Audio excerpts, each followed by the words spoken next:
morning, all. Win Elliott with Sports World Roundup for the CBS Radio Network. Yep, 7th game.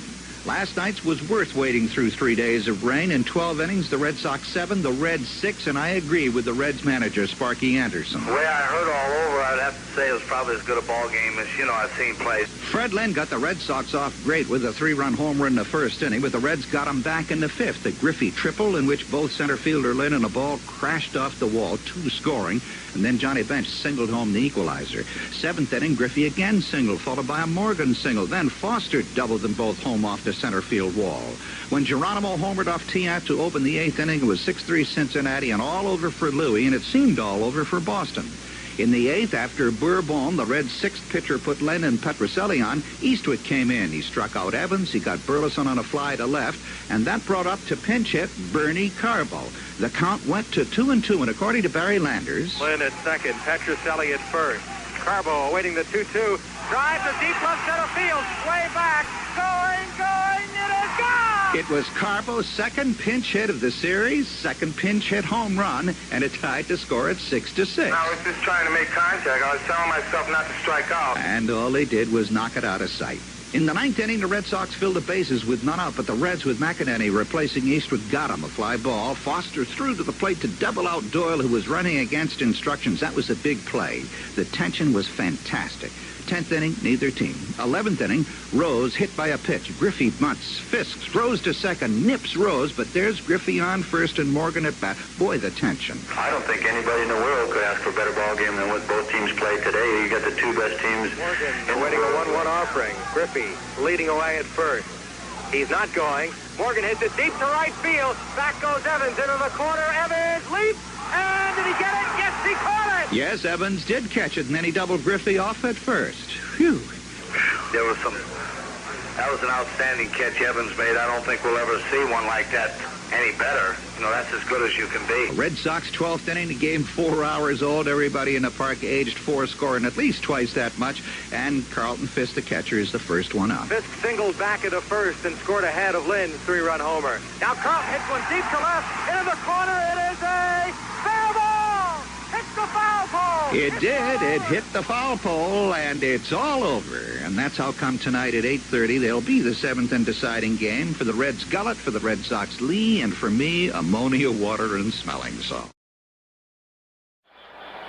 Ladies and gentlemen, through the years, Red Sox and baseball fans in New England have helped in the fight against cancer in children by supporting the Jimmy Fund. May we direct your attention to the commissioner's box near the Red Sox dugout, where 10-year-old Joey Tramontana of Hull, Massachusetts, representing children from throughout the world who've been treated through the Jimmy Fund at the Sidney Farber Cancer Center of Boston, will throw out the first ball for tonight's game. Joey Tramontana of Hull, Massachusetts.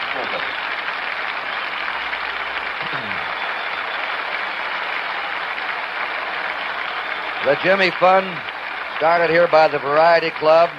The Boston Braves, picked up by the Red Sox, is one of the great charities of the world, and much research, advancement in the fight against cancer has been done here, as Cardinal Cushing used to call it, the little people's charity. Pennies, dimes, quarters, and dollars are sent in. And this young man represents youngsters and the Jimmy Fund here tonight. A fitting ceremonial first pitch for Game 7 in Boston. The Red Sox go on the field. Before this World Series started, in our opening remarks of Game 1, we dedicated the World Series to the fans of Cincinnati. Over 2 million the last 2 years have stormed in the Riverfront Stadium. They have been loyal, enthusiastic, and vocal. And we dedicated it to the fans of the Boston Red Sox. 1,700,000 came into Fenway Park, one of the tiniest ballparks in the majors. It is an amazing record that the attendance and the interest of Cincinnati and Boston was focused on his 2 teams. And now it's all wrapped up here tonight. And there is Bill Lee, ready to start his warm-up pitches from Southern California. His father's here tonight. His father says, Bill Lee is not as far out of space as everybody says he is. He says sometimes I don't understand him, but he's a very sensitive, intelligent young man who's a lot of fun to be around. The Red Sox hope he's fun tonight, and the Cincinnati Reds are going to try and cause him misery. We've had a couple of changes in the lineup. The Reds have moved Joe Morgan up into the number 2 spot and dropped Ken Griffey down to number 7 with a left-hander on the mound for Boston.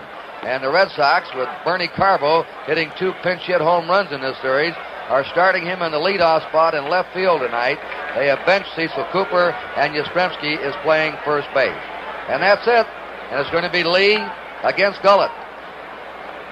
And now it's my pleasure to bring in for the play-by-play of the opening half of this game one of the top broadcasters in baseball, a man who has broadcast the Red Sox games here for the last 15 years, and they're having an orally race here. I think right now if he ran for mayor, he might win it. I'm talking about Ned Martin. Ned? Thank you, Kurt, and good evening, everybody, and good evening to you, Mr. Kubek. How you doing, Ned? Fine. William Francis Lee, as he was born, he may not be that anymore, but there's his motion. He was a little bit miffed because he didn't start the 6th game. He went off after his manager and the press and the radio and the newspapers.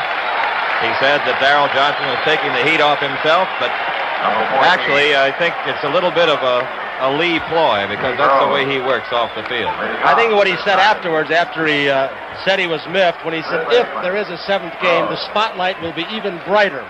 And that's the kind of guy he is, pitching tonight. He likes it. Pete Rose leading off, 8 for 23 in the series. One of the big factors in the Reds coming here in the 7th game. Ball 1, we're underway. Rose, a switcher, batting right for the very few times that he has done it this series.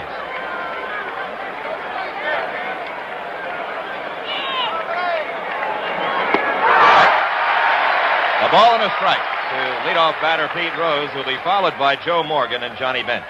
One of the early signs of Lee has it are the batters hitting the ball on the ground. His fastball is a natural sinker. Swinging on the curveball that time. He has a curveball of various speeds. He will cut the fastball, which will run in on right-handed batters. He throws it across the seams. And he has the screwball, a good one. Short fly to right. Long run for Evans. He's there. 1 out.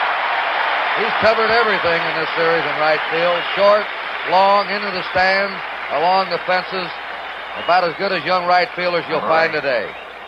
That position out there was made for him because of the spaciousness of this park, with all the room to roam that he has, and also with that strong throwing arm, he can make the long throw. He could play anywhere in the outfield, but right field is his spot with that strong arm across the third base. And he's had participated in something like 9 double plays this year, in which he got assists on knocking people down at home plate and at third. Here is Mr. Joe Morgan, 5 for 23. Ball 1. Joe wanted me to say a happy birthday to his mother, Ollie, tonight, who's watching in Oakland, California. His mother's birthday. Breaking pitch for a strike. The count is 1-1. Morgan is just about odds-on favorite, I'd say, to get Most Valuable Player award in the National League this year, and deservedly so. He does everything. Fastball. Missed. 2-1. Lee likes to work quickly. He's used to move around that 18-foot circle a lot out there, and they started to keep him minding his business. That's 3-1 now. Strike. Morgan tried to hold up there, but couldn't. It was in there anyway, according to plate umpire Art France. Joe says, okay. Here's the pitch. He took a little bit off, the sinker ball. Yeah, he went far enough. 3-2 pitch. Got him. And you don't see that often. Joe Morgan doesn't strike out often. That's his first strikeout of the series. That's the rest of the umpiring lineup. Pelosi at first, Barnett at second, Stello at third, Maloney in left, Davidson at right.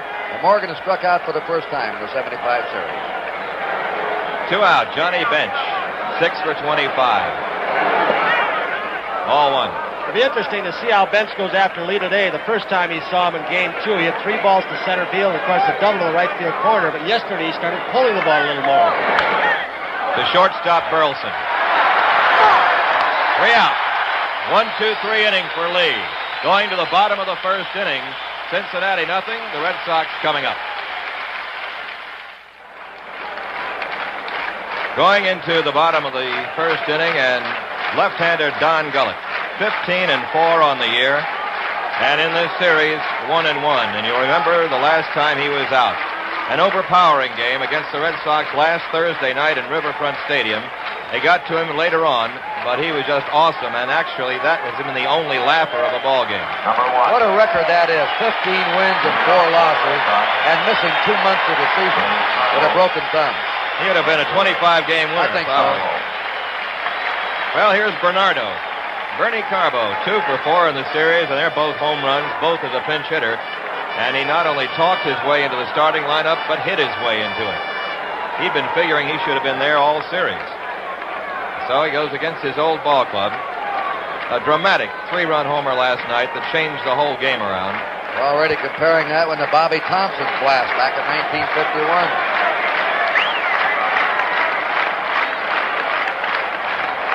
Darrell Johnson is not worried at all about left-hander against left-hander in this one. Carbo, Doyle, Yastrzemski, Lynn, and Lee, all left-handed batters. Right. Carbo is always a good first-half hitter. He was this year, even better than last year. He got into July hitting well. That inside-out stroke, he'll hit to the opposite field. Well hit to left center field. Toward the wall. It is off the wall. Taken on a hop by Geronimo. Double for Carbo.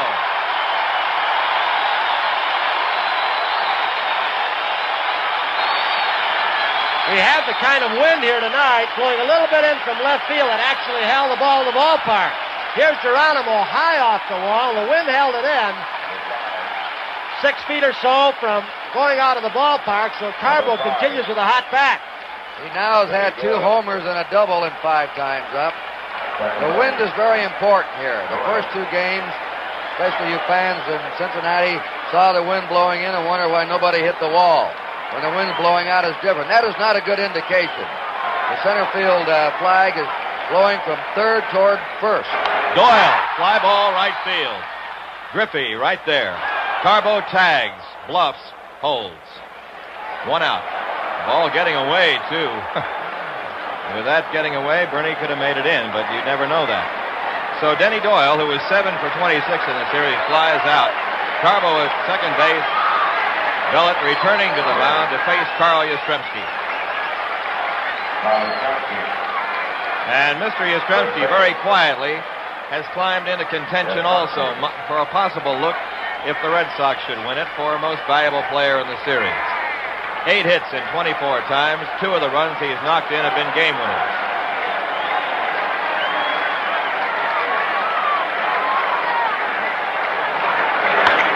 Foul ball. 1 strike pitch. A breaking ball that time. 1-1. 2-1. Big swing. 2-2.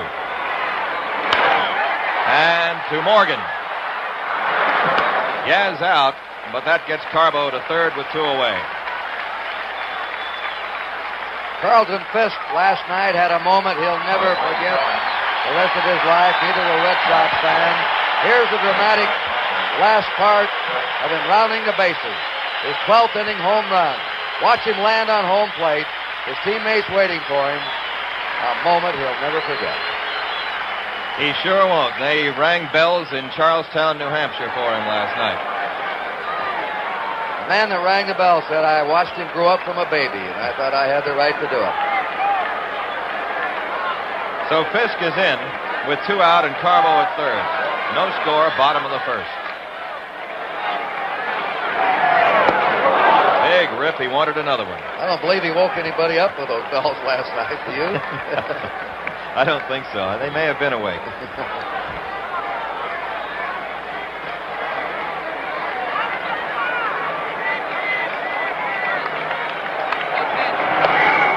Check swing, and he strike. 0-2 to Fisk. Got him. He got him, and he challenged him with a fastball. So the threat dies, and it's no runs, 1 hit, and 1 left. And going to the second inning, Cincinnati nothing, the Red Sox nothing. All right. Second inning at Fenway, 0-0 ball game, and the Reds coming up against Bill Lee with their cleanup hitter, Tony Perez. First baseman, 4 for 23 in the series, 2 of them home runs. Ball 1 from Bill Lee. I asked Tony how he liked hitting this ballpark. He said, I don't like it. I hit the ball to center, right center anyway. I don't pull all the time. There it is. A slow Ephus curveball. Perez wanted nothing of it. Look at Tony's expression as this ball loops high in the air over the plate. He wants to go, but he can't pull the trigger. Fastball, Petrocelli. Got him. 1 out. He's done a good job the entire series down there. He's made some good plays. He's made some tough plays look easy. This is not an easy play. You can see where he started. He roamed 8-10 feet to his left. He knows he's got time with Tony running. Been outstanding defensively. He has certainly played the best third base defensively since Brooks Robinson's exploits for the Orioles. He's playing it a lot like Brooks. Not unusually fast, but gets a good jump. A great season defensively when he was in there. Well hit toward left field, and Carbo will play it off the wall. Into second base goes Foster. Here's the throw, and he's out. Bernie Carbo throwing out George Foster, 2 away.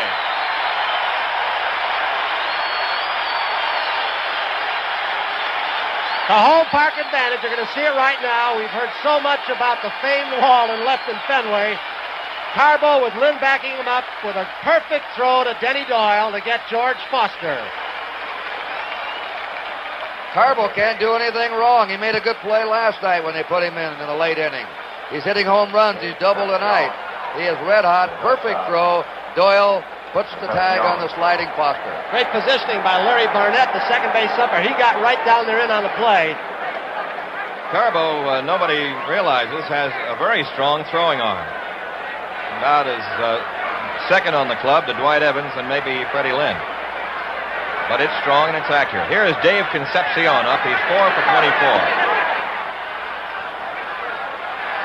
Here's the tag, Denny Doyle. Foster ran hard right from home plate. And when you play the wall like Carbo just did, make that kind of throw with a strong arm, that's what happens. To Concepcion, bounder to short. Burleson. And Yaz picks it off and swings the tag around for the 3rd out.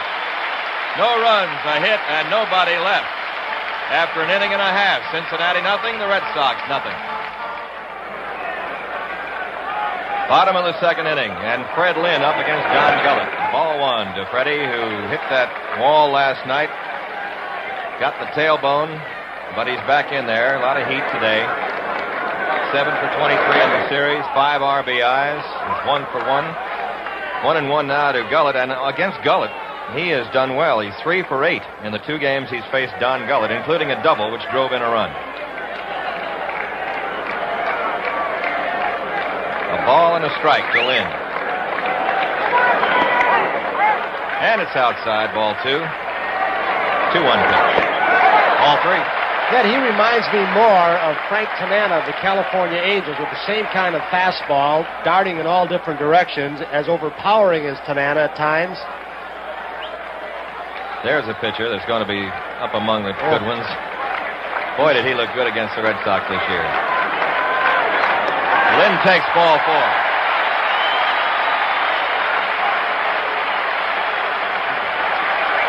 Lynn's on with leadoff walk, and there's the Red Sox bullpen. Everybody's there tonight, including Louis Tiant, who said, I'll pitch if you need me. There's the Red bullpen. Everybody's out there, and that was depleted last night. That was the only empty seats in the house in the 11th and 12th innings. Rico Petrocelli, and they started a chant here now like Louis Tiant. They go, Rico, Rico. All of a sudden, these things have sprung loose in this crazy little ballpark. Petrocelli, 7 for 23, and has played impeccably at third. Well hit to left field. Way back, it's hooking. It is going to be a foul ball. There was a Petroselli shot, much like the Carlton Fisk shot of last night, but it kept hooking. And it's a long strike. He has that Fenway Park swing, that short stroke. He can yank the ball out here. He hit 40 home runs one year as a shortstop. He's tried to eliminate that uppercut in recent years. A few years ago when he was hitting 40 home runs, he had more of an uppercut. He's gone more the opposite way this year, more for average, trying to cut down his swing. Chopper to third, foul. Got him. Rico going for that rising fastball, and the two strikeouts have been on the fastball.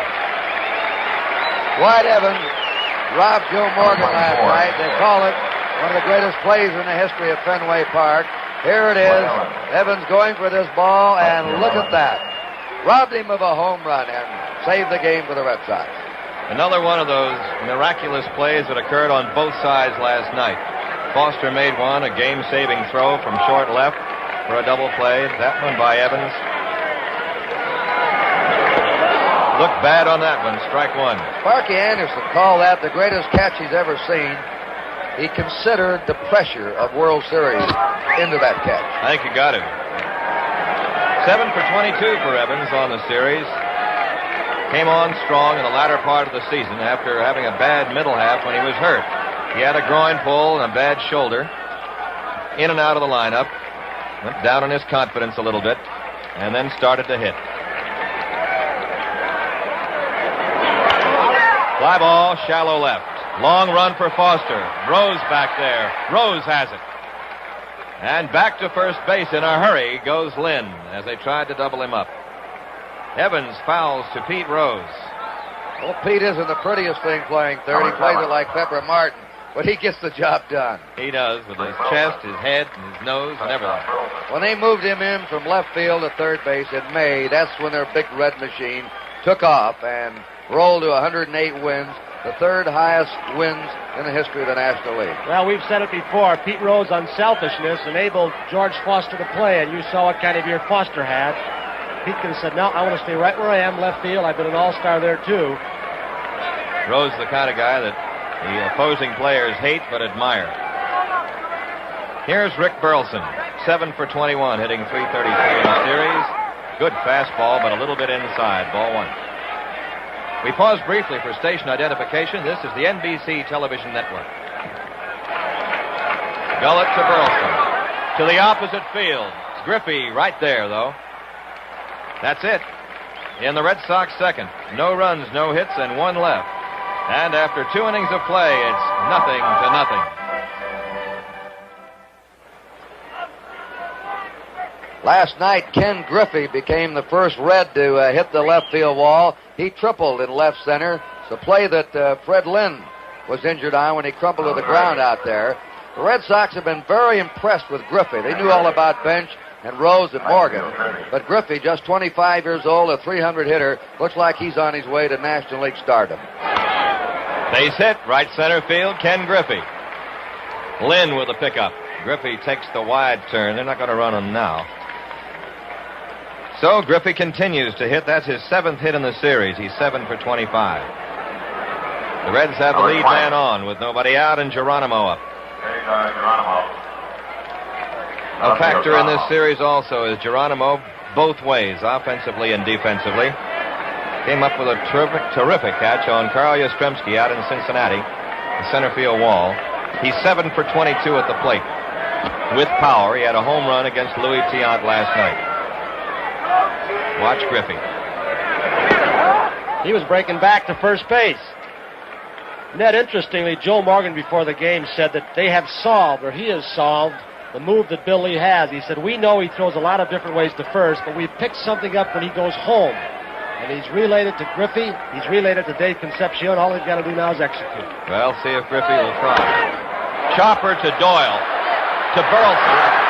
And they've got the double play. Denny Doyle to Rick Burleson to Carl Yastrzemski, getting 2 fast men. Here from our camera in left center field in this famed scoreboard here in Boston.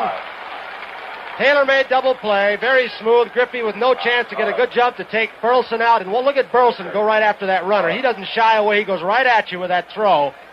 And that's a hard man to double up because Geronimo can go down the line. Okay, 2 down and Gullett up. Don Gullett, 1 for 6 in the series. Now pitchers cut at that one. Strike 1. This kid's an athlete. He can hit some, runs, fields. Just a natural-born athlete. There's a base hit by Gullett into the opposite field. Stings one out there. So Bill Lee is starting to pitch a Legion type of game. He'll give up a lot of hits, but he'll induce the ground ball in a double play. Gullett hit Lee that time like a lot of the other Cincinnati players are going to have to. Go the opposite way, especially the right-handers. They start trying to pull it. They're on the end of the bat, the ground balls. He's got quite a few already in just under 3 innings. Pete Rose will be the batter. He flied to right field in the first.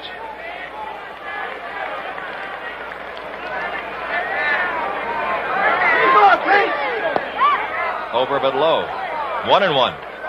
Yastrzemski with Gullett on first base is really off the bag quite a bit, protecting that hole between him and Doyle.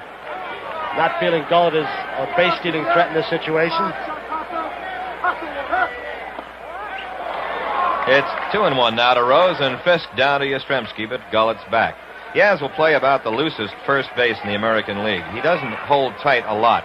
He would against, a Griffey or somebody like that, or a Morgan. But he'll half hold a lot. Foul ball. You know, you had George Scott up here, Ned, for quite a few years. There's Alex Grammas, and he's one of the best in the business. But Yastrzemski plays an excellent first base. He isn't just an outfielder moved to first base because he couldn't run anymore. He plays that position well. He said the worst part about it was learning the positioning, where to be on balls hit to right or center. That was the most difficult part. Otherwise, he can get ground balls. It's not all that easy. They think you can just put anybody over and play first base. A lot of fancy footwork involved. There's that play, Tony. Lee is going to try for the man at second, and he's got him. Throws to Doyle on a hustle play by Lee, and we'll watch it again. And Gullett, by not sliding, first of all, watch Lee. Between the legs, he knocks the ball down. There it is, the play that he has patented. He gets the ball, decides his only shot is at second base, and Gullett, by not sliding, is out at second. Okay, at the end of 2.5 innings, no score. Here's that play that Bill Lee made. I tell you, Tony, second game of the season, he's made those plays a lot this year, between his legs and behind him on the backhand. And he made a good fielding play, a very close play at second. Here's Lee up now, and there's strike 1. So it's no accident. No, it's not. That's the way he follows through, and the glove just kind of guides itself somewhere. It has eyes of its own. Strike 2. Gullett's got 2 quick strikes on Lee. Bill is 0 for 3 in the series. He likes to hit, but he hasn't hit much. And he tries to bunt on third strike, and that's strike 3. That ball was nowhere near fair territory, as you see. With Bernie Carbo coming up, when he was with the Reds, he used to carry that gorilla around with him, that toy gorilla. Whatever happened to that?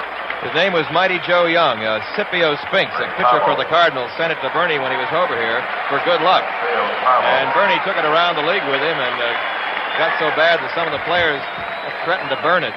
So he finally sent it home. We had it in our booth for part of the year, but there's a lot of Bernie Carbo stories. He had it down in Dallas. He put it up on the table with him and ordered coffee for it and separate checks and things like that. Ball 1. This year he had the Buddha, the Counteract, the Witch Doctor from the Orioles. Yeah, he's got a little gold Buddha. Yeah. Did the gorilla pick up the checks? No, Bernie had to pay for it. That's why he got rid of it. 1-0 pitch. It's inside and 2-0 to Carbo, who doubled his first time up. He got it in there with a check swing. Good fastball. Breaking ball. 3-1.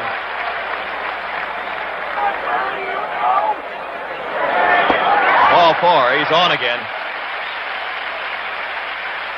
Second walk given up by Gullett. 1 out, 1 on, and Denny Doyle coming up. He flied to right field in the first. Base hit right field. Carbo will try for third. Here comes the throw. Not in time.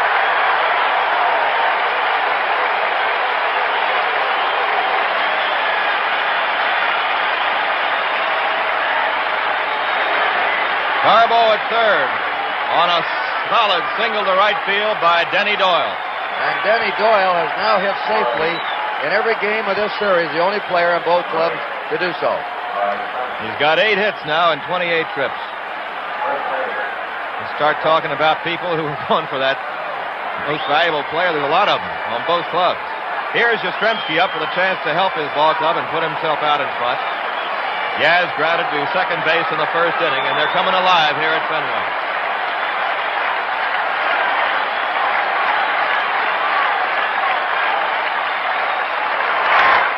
Base hit, right field. Garbo scores.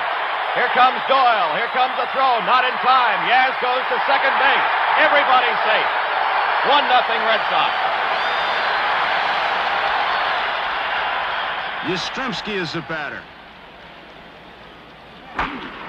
Base hit. And when Doyle goes to third, Yastrzemski takes second on the throw. Take a throw to get Yastrzemski at second. Then he wouldn't move. Good base running by Yaz, Ned. Excellent. He took that extra base and he had it easily, as Griffey did overthrow. And Fisk is going to be put on. First base open. They'll take their chances with Freddie Lynn. Big rip, strike one. And quickly, Gullett's ahead of Lynn, 0-2. Strike 3. And Lynn doesn't care for the call as he is out on strikes. A called third strike and a clutch one for Gullett. That's his fourth and the biggest of the game so far for Gullett. Now it's up to Petroselli. He struck out in the second. Ball 1. Ball 2. Ball 3. No place to put him. There's Don Zimmer. Foul, and Gullett's right back with him, 3-2. All right, 3-2, full windup, runners going. Ball 4.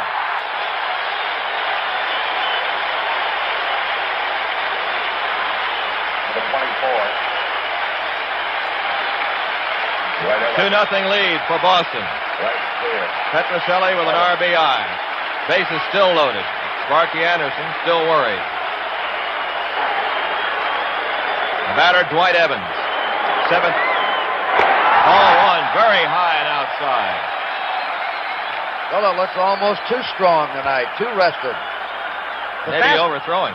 Fastballs he's thrown hard have been high out of the strike zone. He hasn't had his good velocity down in the strike zone.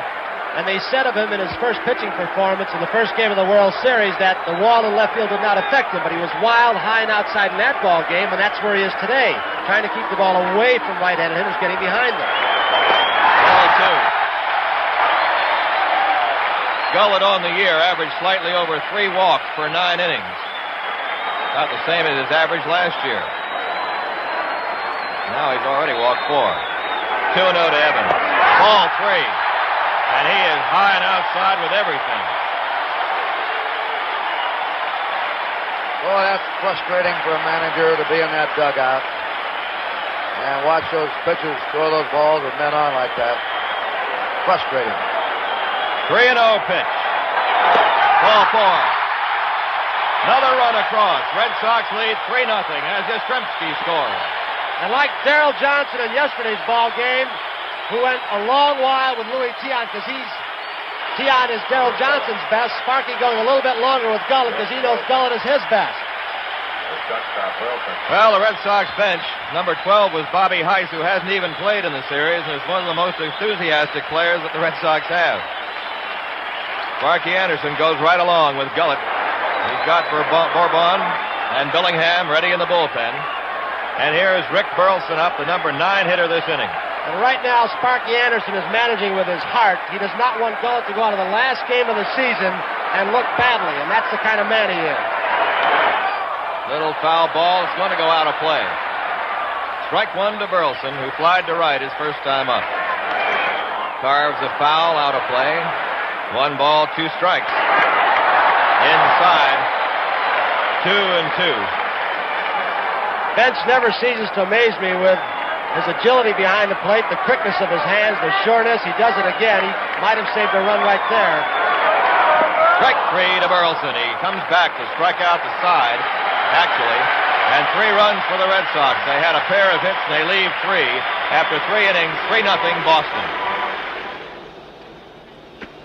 Petrocelli walks on a full count to make the score 2-0. And then Dwight Evans walks on 4 pitches to make it 3-0.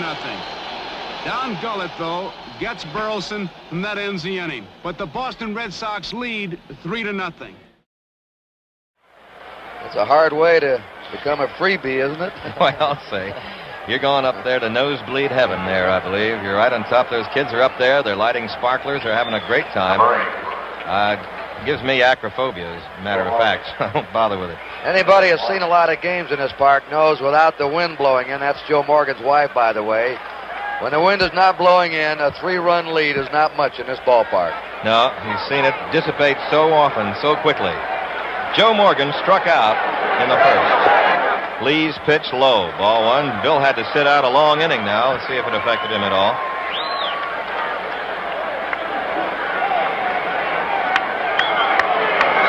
There he bunts, a beauty. Lee will play it, not in time. He can't get it over there. He had to make a do-or-die effort with his bare hand, but a perfect bunt by Morgan. And this is something that Morgan rarely does. He doesn't beat out many bunts. He doesn't try to. He likes to pull the ball. This is just perfect. As soon as he made Yastrzemski try to field it, you can see how Lee falls off toward the third base side. No chance for a play, although Lee makes one heck of an effort. Tried to scoop it to Yastrzemski, but that's a base hit in any ballpark. A perfect drag bunt. Now let's see if Morgan, even though he's down 3-0, tries to excite the Cincinnati ball club and try for the steal. He's done it in the past when his team's been down. There's Morgan with his lead. And a good one. About a 5.5 step lead.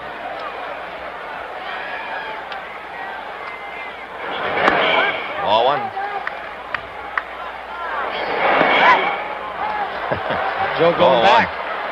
Going back, and it was a pretty good pitch to go on, Tony, if you had to. It was a soft pitch by Lee. 2-0 to bench. 3-0. And now Lee is digging himself some trouble. The Reds were down 3-0 last night early, and they came back. They went ahead by 3. Ned and Kurt, this is the part of base stealing that Morgan talks a lot about, and he says base stealers don't get enough credit, and that is psyching the pitcher out, worrying about him at first, and getting the fastball or bad pitches to the hitter. Whoa, strike called. Bench thought he had a walk. Forget it, Johnny. 3-0, Johnny left too soon. The umpires will always tell you in this case, how did you know? You weren't there to see it. You were starting out of the box, didn't have a good look. Doing Edgar Kennedy slow take. 3-1 to bench. To deep right center. Long run for Lynn. He's there. He's got it. And can't make any other play. Morgan plays it cozily, and Dwight Evans fell down. Almost got in his way. Here's Lynn with that drift that just has become so familiar, that nice glide of his. The wind was pushing the ball away from him a little bit. He had thoughts of going to first to throw behind Morgan, but Evans got in his way. That was a good pick there, wasn't it? Good rolling blocks. Lynn is very deceptive in covering ground with those long, graceful strides.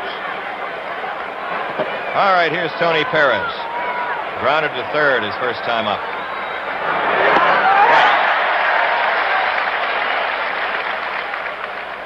There's Lee's move. There goes Morgan. He's got it stolen, boy. Up. Carlton had trouble getting the ball out of his mitt. He really swiped that one. That's 8 steals now for the Reds. You talk about reading a pitcher. He read him to the point where he goes in standing up. Fisk did get the ball caught in the webbing of his glove, but it was just no contest, so Morgan does, in fact, know something about Bill Lee.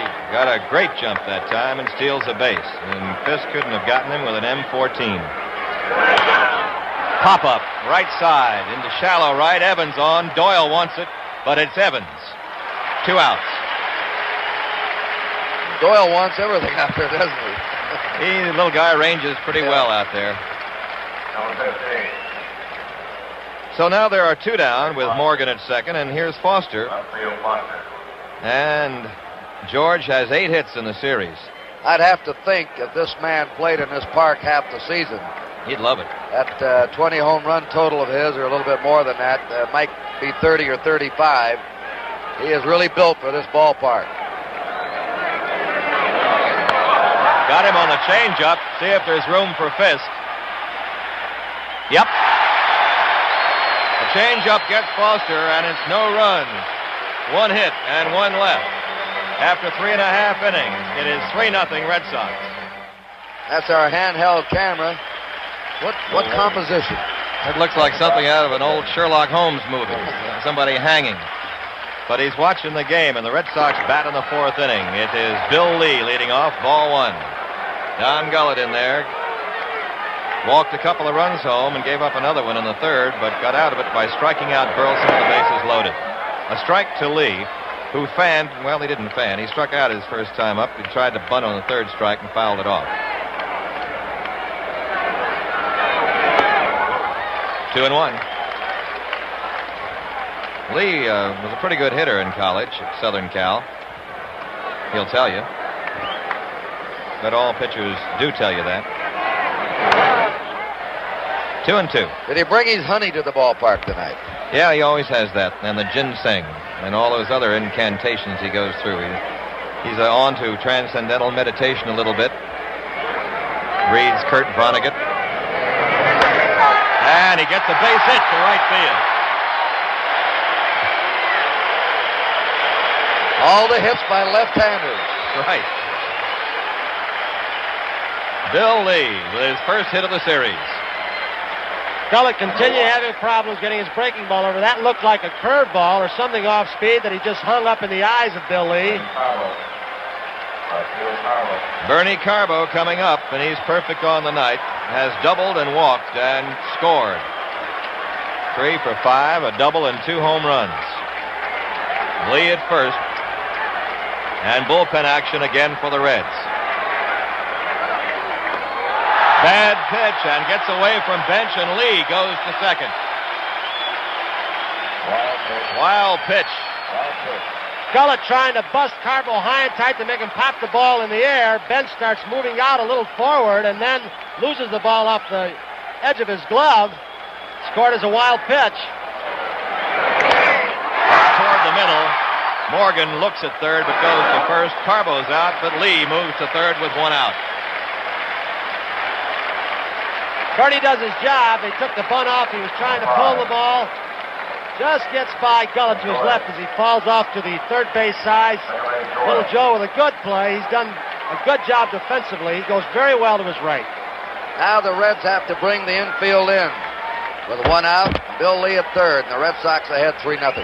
Yeah, they can't start conceding runs now. If they're down by 3, they can't lay back and say, we'll get to anybody safe. They got to cut a run off the plate if they can. They're in about 2/3 of the way anyway. That's shortstop Concepcion. Check swing, and it's taken by Rose. Fair ball. In time to get Doyle, and a break for the Reds as Denny Doyle on a check swing grounds to Rose and makes the play. Good piece of base running by Bill Lee. A lot of base runners might have been caught off on this one. Rose goes for him and sees Lee's back. Gets the runner first. Okay, 2 down, and Lee at third base, and Yastrzemski up. Carl has grounded to second and singled home a run.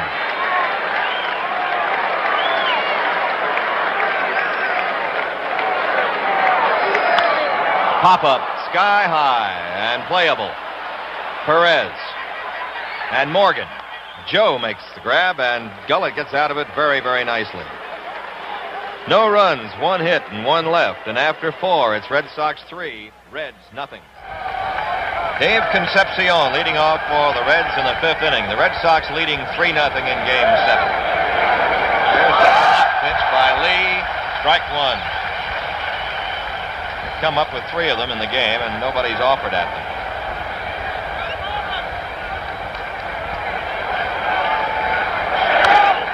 Opposite field, Yaz backhands, has to hurry, not in time. Lee broke late that time, coming off the mound. Yep.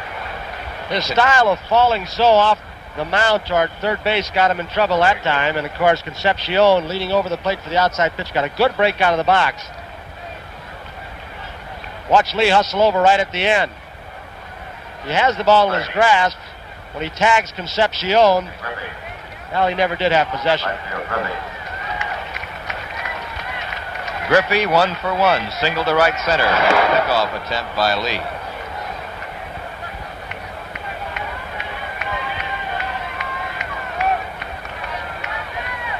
Takes about the same kind of lead as Morgan, maybe a half step shorter. 1 ball, no strikes. 2-1. Well hit. Doyle can't handle it. Gets by him into right center.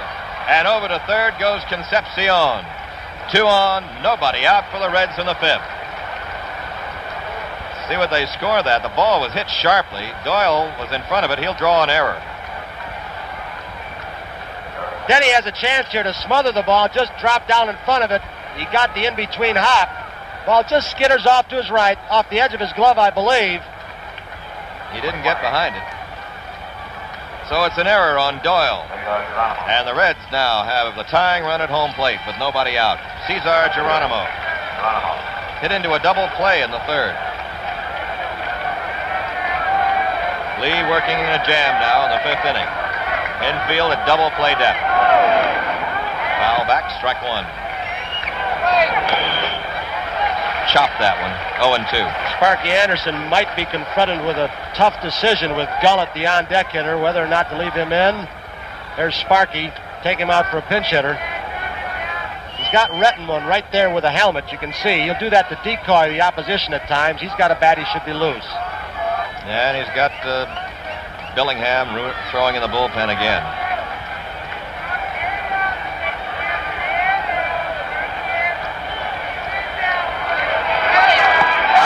Strike 3. No argument there from Geronimo. And a big strikeout for Lee. That was a super curveball, and now Sparky is calling Don Gullett back. Yep, Merv Rettenmund, a right-handed hitter, will bat for Gullett.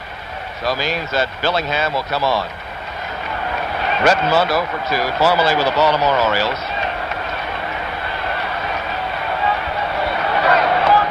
Ball 1.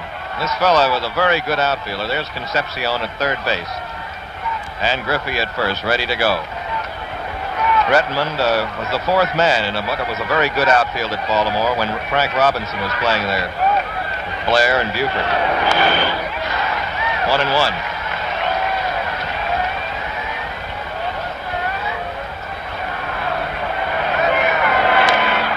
To Burleson. To Doyle. To Yak. Double play, and Lee gets out of it. 6 to 4 to 3, and he engineers another double play. No runs, 1 hit, 1 error, 1 left. After 4.5, it is 3-0 Boston. Well, here we are, winking, blinking, and nod. Halfway through this ball game, which is a beauty. 3-0, Red Sox leading.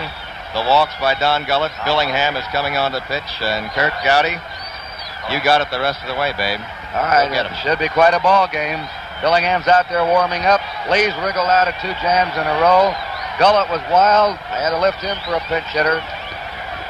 But 3 runs in Fenway doesn't mean much. Here's Carlton Fisk. Billingham, his 3rd game in a series, 2nd in relief. No wins, no losses. He has been an excellent World Series pitcher. He's allowed only 1 earned run in 20 2/3 innings of World Series pitching. Fisk is struck out and walked intentionally. They play him deep and toward left. He's the most dangerous hitter in the Red Sox lineup to aim at the left field wall. Strike by Billingham. Strike 2 and a committed swing. Sinker ball fooled Carlton Fisk. Billingham strikes out the first man he faces.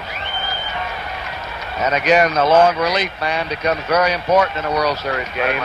With his team behind, Billingham has to hold the Red Sox. Fred Lynn has walked and taken a called 3rd strike. You're out in the outfield. This is what you're looking at if you're playing center field or if you're in the bleachers. Bench flashing the sign. Fred Lynn, Associated Press just voted him the American League Player of the Year as a rookie. He's a cinch for Rookie of the Year and may win the Most Valuable Player award all in the same season. When has that ever been done? None. He's hit better in Fenway than he has on the road.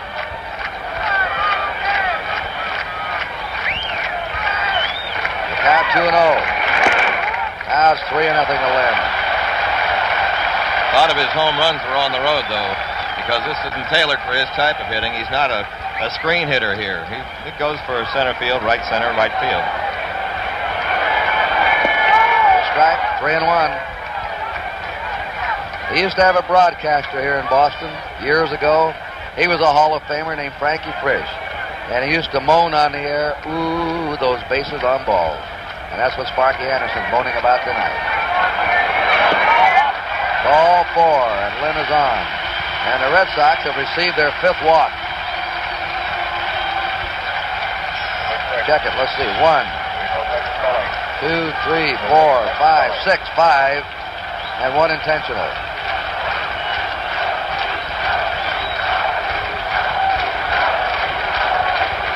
Petroselli has struck out and walked.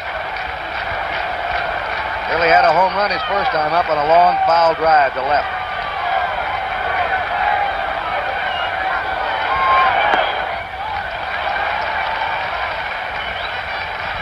That's Tom Yawkey, who's owned this ball club since 1933. His team has never won a world championship. They're in the series in 46 and 67. Lost each series to the Cardinals in 7 games. Ground ball, base hit in the left field. Well, the Red Sox have runners on first and second, 1 out. They're ahead 3-0, and the batter is Dwight Evans. Evans has fly to left, and he's walked.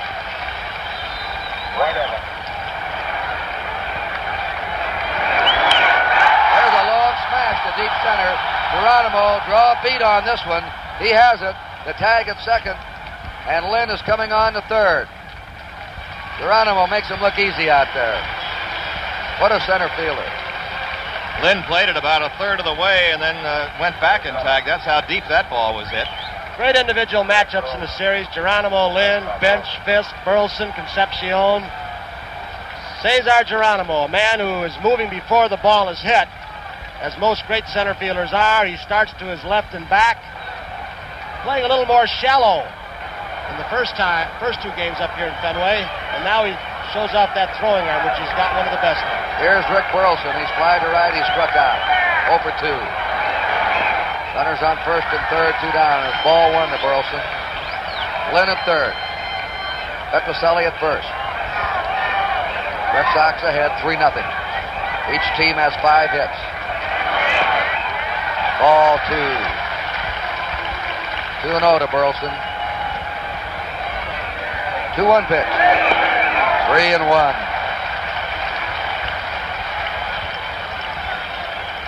That's Joe Garagiola on your left.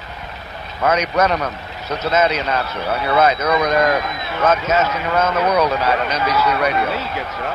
It's a plus for the Red Sox because they open the 6th with the top of the order. This is the man that Billingham wants to get right here, Burleson. He doesn't want to lose him. 3-1 pitch. There goes Petroselli. It's low, ball 4. The bases are loaded. That's the 2nd walk given up by Billingham. The 7th walk given up by Cincinnati pitching. Here is Bill Lee.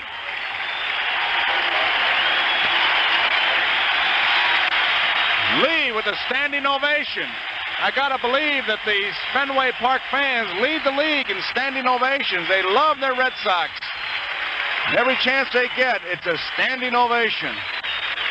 Boy, this is politicians' delight. Bill Lee, Billingham delivers. Swings and fouls one back, and he had a pretty good cut. Boston 3, Cincinnati nothing. We're in the bottom half of the 5th inning. Geronimo in center field, shades a bit towards left center. Foster near the line. Billingham, the pitch to Lee, way outside. 1 ball, 1 strike.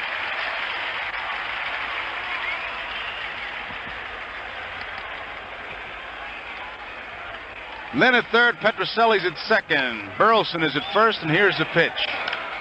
Straight away center field. Geronimo going way back, way back. He's got room and makes the catch near the warning track. He was playing shallow, and Bill Lee, he made him honest. You found out what number Geronimo was wearing.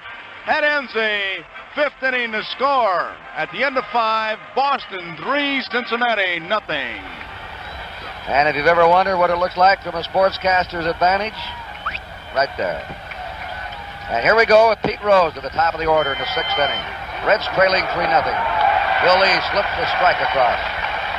Rose is fly to right, hit into a force out. Morgan on deck, and then Johnny Bench. There's a base hit by Rose in the right field.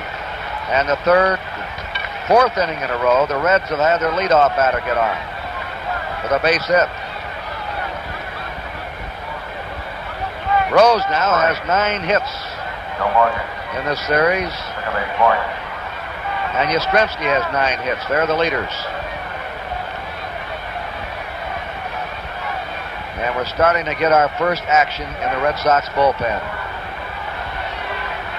Morgan has struck out and then beat out a drag bunt. Fouls it back.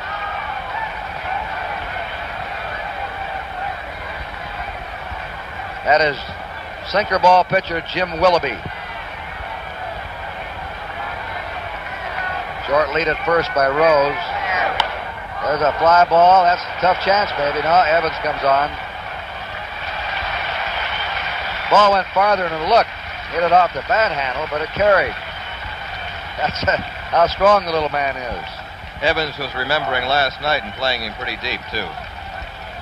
Johnny Bench has grounded out, flied out to deep center. He's hit the left field wall once in this series. Last night he singled off the fence.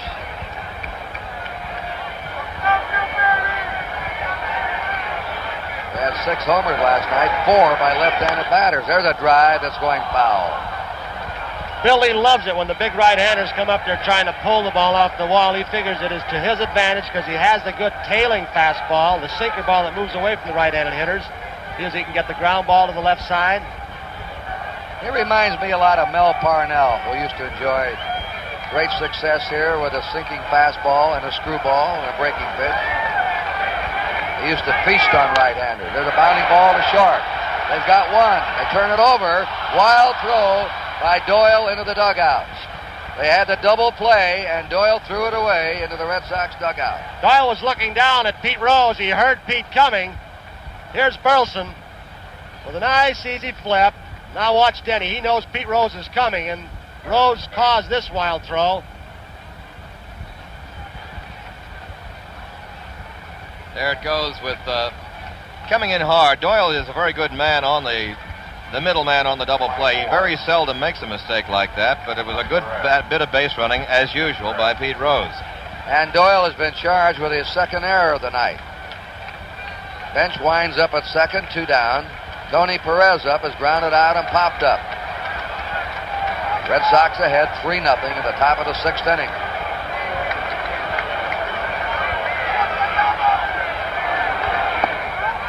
His fastball just is outside. 1-0.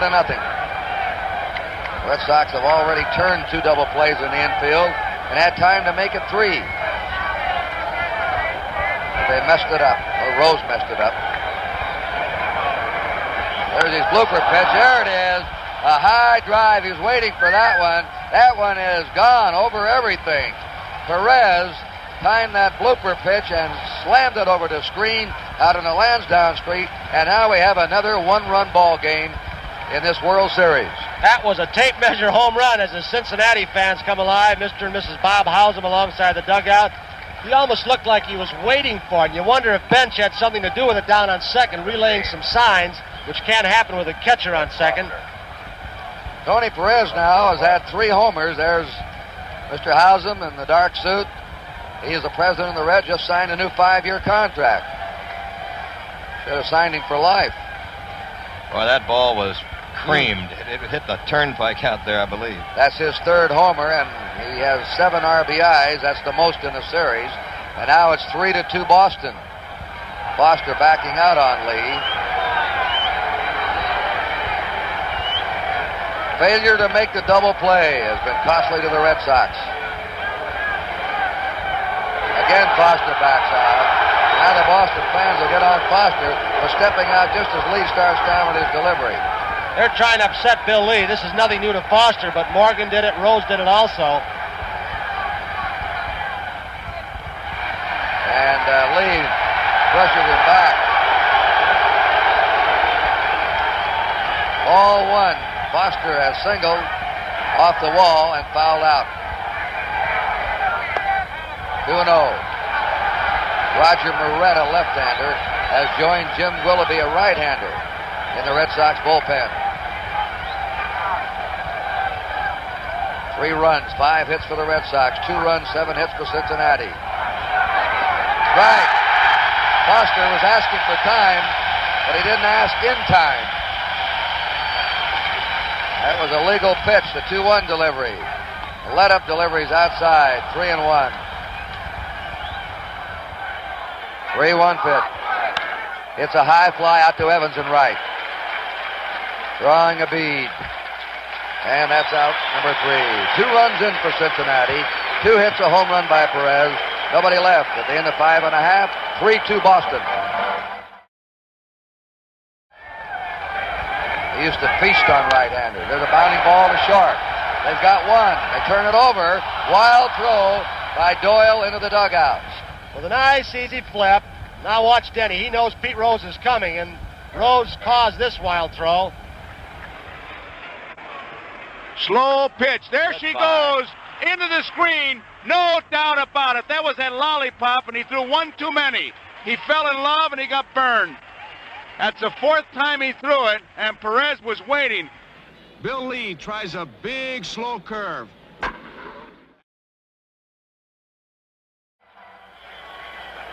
Next Sunday, National Football League action continues on NBC with a doubleheader. Check your local listings for the games in your area.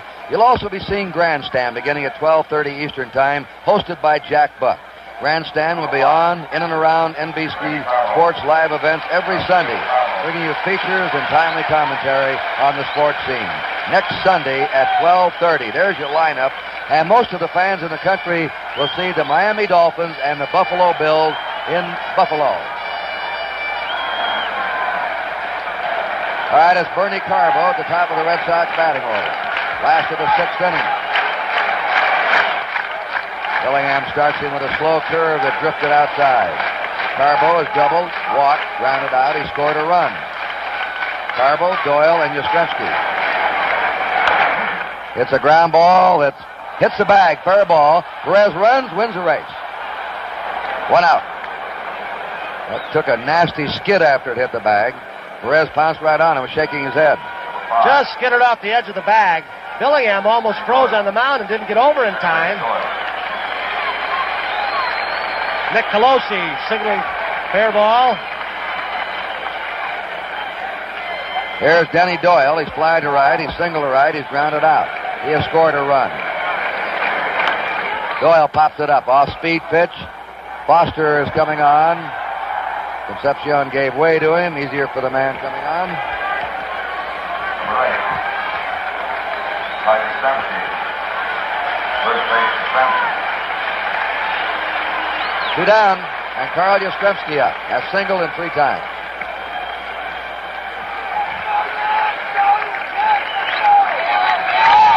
Big bounding ball to Joe Morgan. Easy hop to him. And the Red Sox go quietly down 1, 2, 3, and a 6. At the end of 6, Red Sox 3 and the Reds 2. Grandstand this Sunday. The first program just before the first NFL game in your market will feature a wrap-up of the World Series. ABA Commissioner Dave DeBusschere on the explosive situation in his league. We'll have news, scores, and features. Full coverage of the Canadian International Horse Race from Woodbine. Jack Buck hosts television's most complete and concise sports program. And another interesting development we'll be talking about here in a minute. Concepcion leading off in the 7th. Hot ground ball to shortstop Burleson. Long throw right on the money. 1 down. It brings to mind that we're going to be doing a Miami-Buffalo game. That's Rick Miller, who's gone to left field now for the Red Sox, replacing Carvo. A defensive measure by manager Darrell Johnson. The World Football League folded today. The Miami Dolphins winning 4 of their first 5 without Sonka, Warfield, and Kick. What happens to them now? Will Mr. Sonka be back in that Miami backfield? We'll find out. Imagine they'd like to have him. I'd take him. Ken Griffey, a single, reached in an error. Ball 1 to Griffey. High curveball. 2-0 to Ken Griffey. And Lee runs it to 3-0 on Griffey. That's Mrs. Lee. Come on, Bill, get it over. Willoughby, a right-hander, Moretta, left-hander, are in the Red Sox bullpen. He walked him on 4 pitches. And that is the first walk given up by Bill Lee tonight.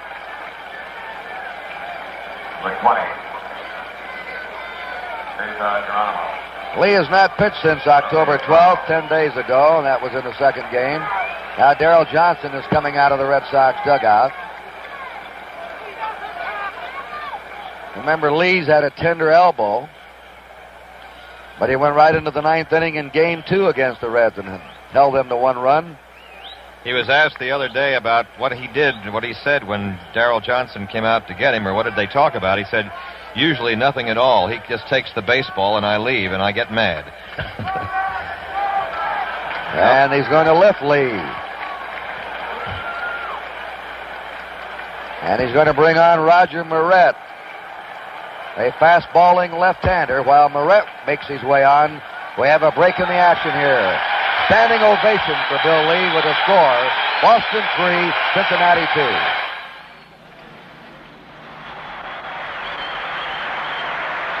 Johnson wants the left-hander Moret, and the Boston fans thank Lee for an outstanding effort.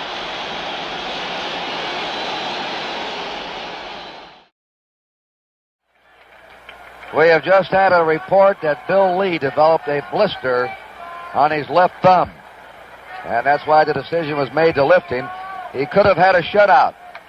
If the Red Sox had turned the double play, he'd be leading 3-0. If, the biggest word in sports. And here's an if man right here. Roger Moret could come in and strike out 9 or walk 9. But he had an incredible record this year, 14 wins and 3 losses. What about Moret, Ned? He's fast. He's the fastest man on the staff. He's got the live ragdoll kind of arm. His problem has been control. He'll walk as many as he strikes out. He'll throw a brilliant game. A couple of times in the last 2 years, he's approached no-hitters, or he has fanned from 12 to 15. Other times, he's blown 7-run leads and things, so that's the kind of pitcher he is. But he has more natural stuff, really, than almost anybody on the staff. And every year, they keep talking about, well, is he ever going to be in the regular rotation? Or will they trade him? He's always mentioned because clubs like him. Geronimo has wrapped into a double play and taken a called 3rd strike. 3-2 Boston. Red Sox scored 3 runs in the 3rd. 2 of them were walked in by Don Gullett with the bases loaded. And Perez hit a tremendous home run over the left field screen in the 6th with a man on.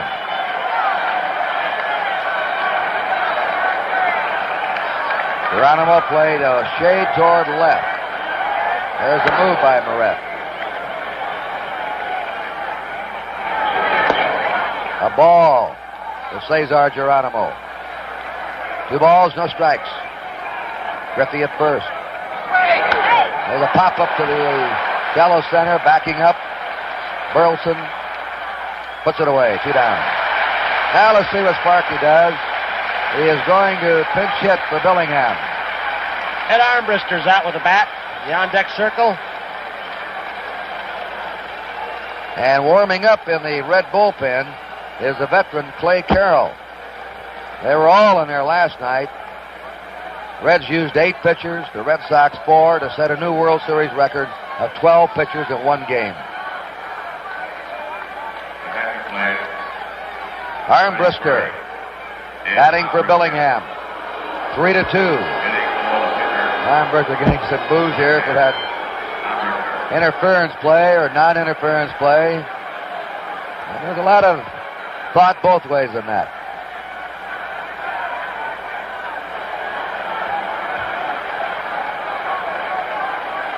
He's had 3 previous pinch hit appearances. A walk, a sacrifice, and he's gone out. Moretz high with a fastball.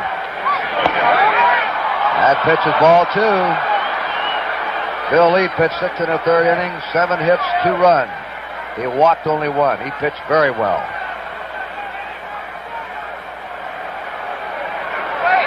There's a strike, 2-1. That's Ken Griffey at first. There are 2 out. Another seat squirmer of the 75 series.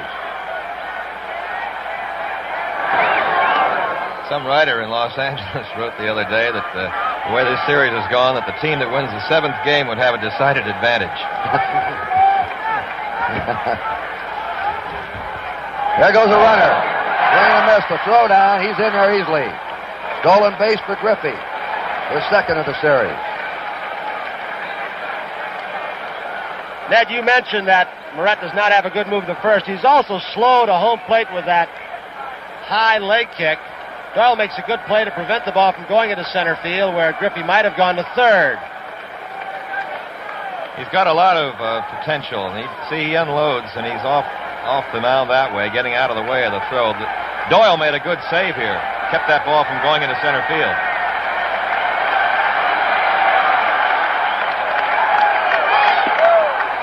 And the count goes to 3-2. The on-deck batter, the leadoff man in the Cincinnati order, Pete Rose.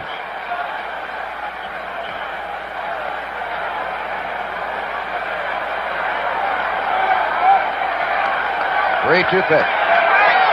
He walked him. Rose is a switch hitter, so he has the percentage going his way. And he hit over 300 both ways this year.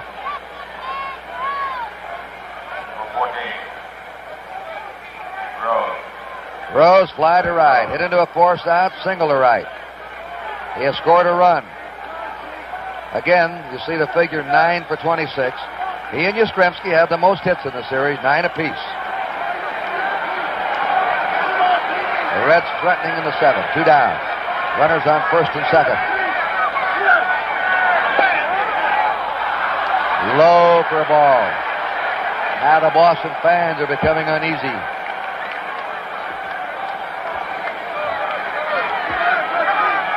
I can't imagine Rose sitting out 3 days with the rain. There's a line shot to center. Here's a man rounding 3rd. Here comes the throw. It is not in time. The other runners advance, and the Reds have tied it and have runners on 2nd and 3rd. Griffey scored easily. Lynn's throw was wide of the plate. Armbruster raced to 3rd, and Rose went down to 2nd on the throw to the plate. Here's the ball hit out to Freddie Lynn, center field. Griffey with a good speed off 2nd. Nobody in cutoff position for the Red Sox. A fundamental mistake, allowing a runner, Pete Rose, to go into 2nd. Rose, his 10th hit of the series, and the 7th game is tied up 3-3.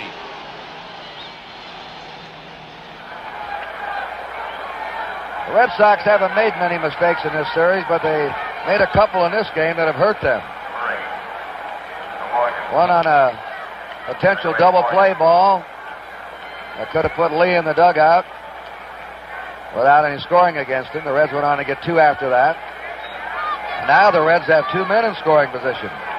They've tied it up. They battled back. Morgan has struck out. Had a successful drag bunt. The pitch is low and is flied out. 1 out of 3.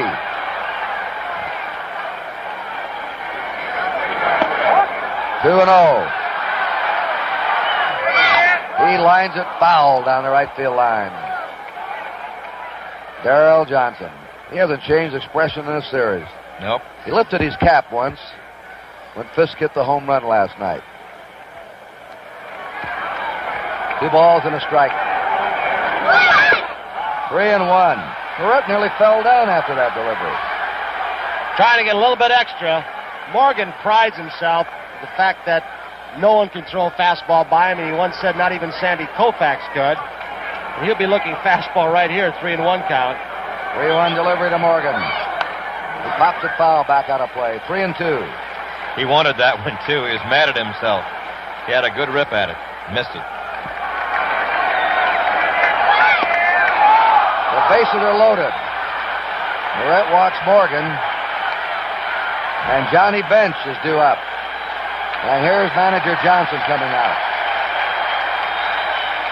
And Barrett has given up 2 walks and a base hit after getting Geronimo on a pop-up.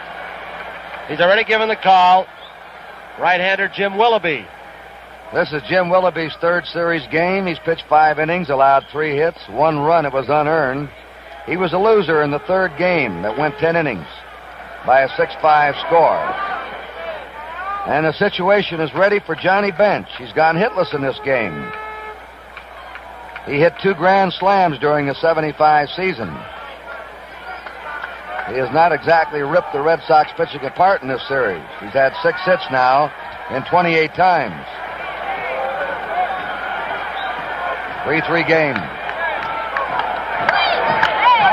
There's a high pop foul. Let's see if Fisk has room. And he leans in and has it. Boy, he's been deadly on those foul balls around the stands. The friendly... Kurt, the friendly Fenway fans just backed off.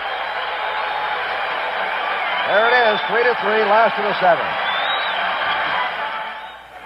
You've got to wonder on this bases-loaded foul pop-up how much room Carlton Fisk might have been given in Cincinnati. You might be able to see the Fenway fans back off just a little bit. Look at the man with the coat. He's given Carlton a little bit of room to catch the pop-up at that bench. You know, there's not much foul room in this ballpark. Has one of the smallest foul areas in the major leagues. And it's been uncanny how many foul balls Fisk has been able to catch here. Done it in the series. He did it in the playoffs. Made a sensational catch in the playoffs. There's a high foul. That's hoisted toward the box seats. Fisk going to try and lean in. He's got it. And here he is to start off the last of the 7th. He'll be followed by Fred Lynn and Rico Petrocelli. This is Clay Carroll. 5th game in the series. His 14th lifetime series game, topped only by Whitey Ford. Tony Kubek, old buddy who pitched in 22 World Series games. Raleigh Fingers pitched in 16, Bob Turley in 15, and Allie Reynolds in 15.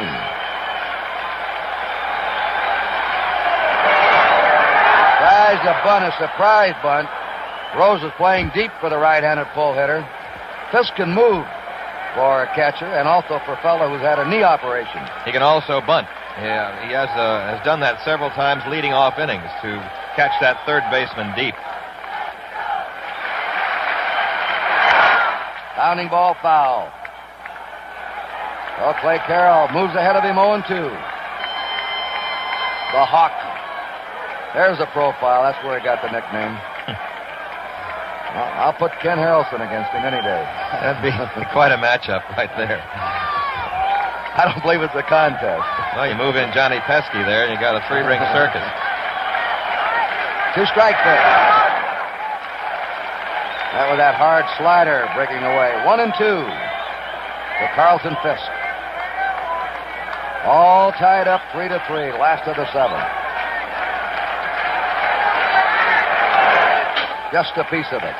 Tony, you didn't get to see the last part of Game 7 of the 1960 World Series, but many played the one last night against the one where you had your larynx crushed by the bad hop, Mazeroski's homer.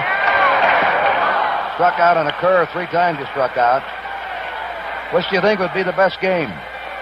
A toss-up, and I just hope that the fans don't forget Carbo's home run that got the Red Sox back in the ballgame yesterday, like they did a fellow named Smith who hit a 3-run home run to make Mazeroski's home run possible. Of course, yesterday Bernie made Fisk's home run possible. To me, those are the big blows in those 2 series games. That was a 1960 series that Pittsburgh won in 7. Ball 1. This series has to rank with one of the best. And it's going right down. There it's gone all the way. Tough, taut, dramatic. Everybody thought that maybe this would be such a tail-off from last night, and that it might be a 9-2 ball game or something, but no way. The 2-0 pitch. In there for a strike. Now these two clubs are too evenly matched. There's Petrocelli on deck. 2-1 to Fred Lynn. There's a ground ball. Perez gloves it beautifully to his right. A high throw. Carroll's over there in time. 2 down. Now Petrocelli's up. He struck out swinging. He's walked. He's singled. Number 6. Rico Petrocelli. It's the part of the ball game where the right-handers start shooting for the wall. Absolutely. They want to be the hero in the 7th game of the World Series. Couple innings left, maybe. Rico's under medication. He has an inner ear problem. He blacks out. He gets dizzy, but the medication has helped him. And he's going to make a decision about a week after the series, after he confers with the doctor, whether he'll keep playing or not. Ball 1 to Petrocelli. He's young enough to keep playing. 32. He'd like to, but a lot depends on what the doctors say, Fred, on that. Fouls it back, 1-1. 2 down for the Red Sox. Nobody on. Clay Carroll.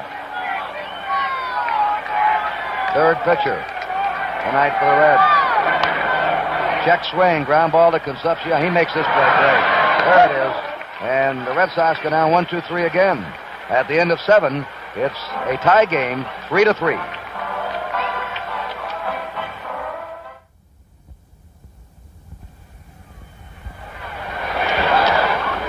Here's the leading RBI man of the 75 series, Tony Perez. He's grounded out, popped up, and then hit a 2-run homer over the left field screen in the 6th inning. He's had only 5 hits and 7 RBIs. 3 home runs in the series. Pops this one up. Petrocelli waiting for it. 1 down.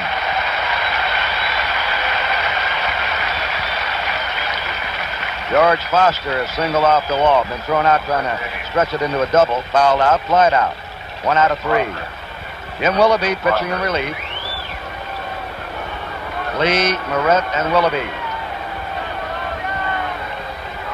Watch that white ball come off that green wall. Good background. Burleson will have to hurry. Good play by Rick Burleson.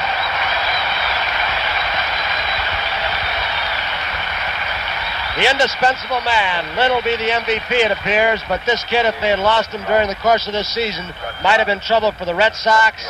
When you see him day after day, you learn to appreciate him, Ned. He learned to surround that ball, Tony, as you know, from a shortstop, coming on and getting a good beat on it so he can fire over to first base and be ready when he comes up with it that way. This is Concepcion. He's grounded out. Had an infield hit and grounded out. 1 out of 3, and the first pitch to him is a ball. Willoughby, a side armor, is more effective that way. He was getting up too high when he was with the Cardinals. There's a bounding ball. Petrocelli has it. Goes over. And the side's out. 1, 2, 3. Now the Red Sox fans come to their feet for the last of the 8th inning in a tie game, 3-3.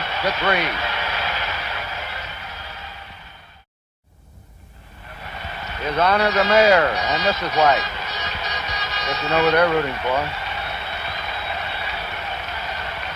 Now it's the last of the 8th inning. Dwight Evans, Rick Burleson, and Jim Willoughby facing Clay Carroll.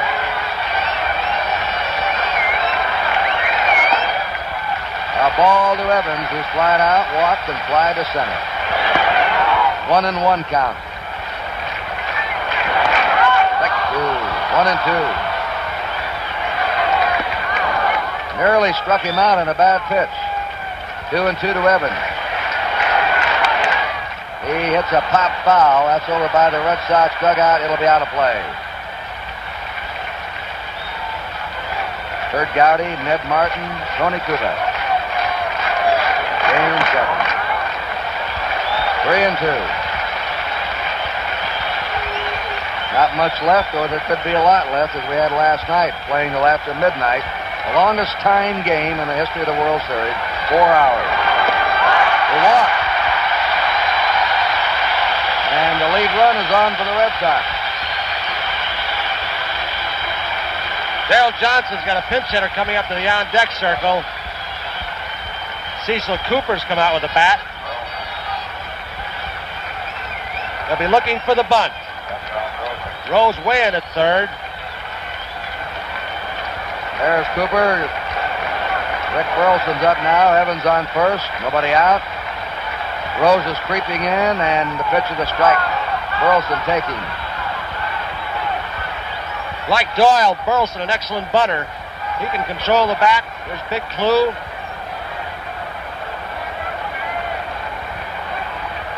Darrell has pulled surprises before in this series and taken off the bunt sign and had a man hit. And Burleson's the kind of guy you can do that with. Now he's had strike 2 on him. With Evans at first, nobody out. You wouldn't want to watch this series. There's a ground ball to Rose. Up, over for one. Morgan turns it, double play. Around the horn, Rose to Morgan to Perez. They're 2 down. That's the first double play tonight for the Reds. The Red Sox have made 2. Cecil Cooper, he's had a tough time with a bat in this series. He was red hot in August, September, the playoffs, and then he suddenly cooled off. He's had only 1 hit in 18 times up. Fella's been able to hit whatever league he's played in, and whether spent a lot of times in the high minors waiting for somebody to give up the first base job. He finally got it, and turned out to be Yaz. He hits a high pop foul. Rose going over, up against. Now the wind blows it away, and Rose has it, and the Red Sox again go down. There's 3 men up. We're going to the 9th inning, and our game is all tied 3-3. That is the World Championship trophy. It will not be awarded tonight in the victorious dressing room. It's too big. And it's going to be awarded at civic ceremonies either here in Boston or in Cincinnati tomorrow, where the winning city will have its ceremonies, its tribute to its baseball team. Win or lose, the Boston City Council is having a tribute to the Red Sox. I imagine the same thing will be happening in Cincinnati. And that trophy will be officially awarded tomorrow. We're going to the winning dressing room right after the game and look in on the world champs of 75. Ball 1. I think Tony put it very well before this Game 7 in his interview with the 2 managers. There really isn't going to be a loser in this series. There is, but there isn't. Well, baseball is going to be a winner for sure because it's provided plenty of entertainment for baseball fans all over the world, really. Ken Griffey, ball 2. Jim Burton is the new pitcher. His second series game. Pitched a third of an inning in Game 3. Outside, ball 3.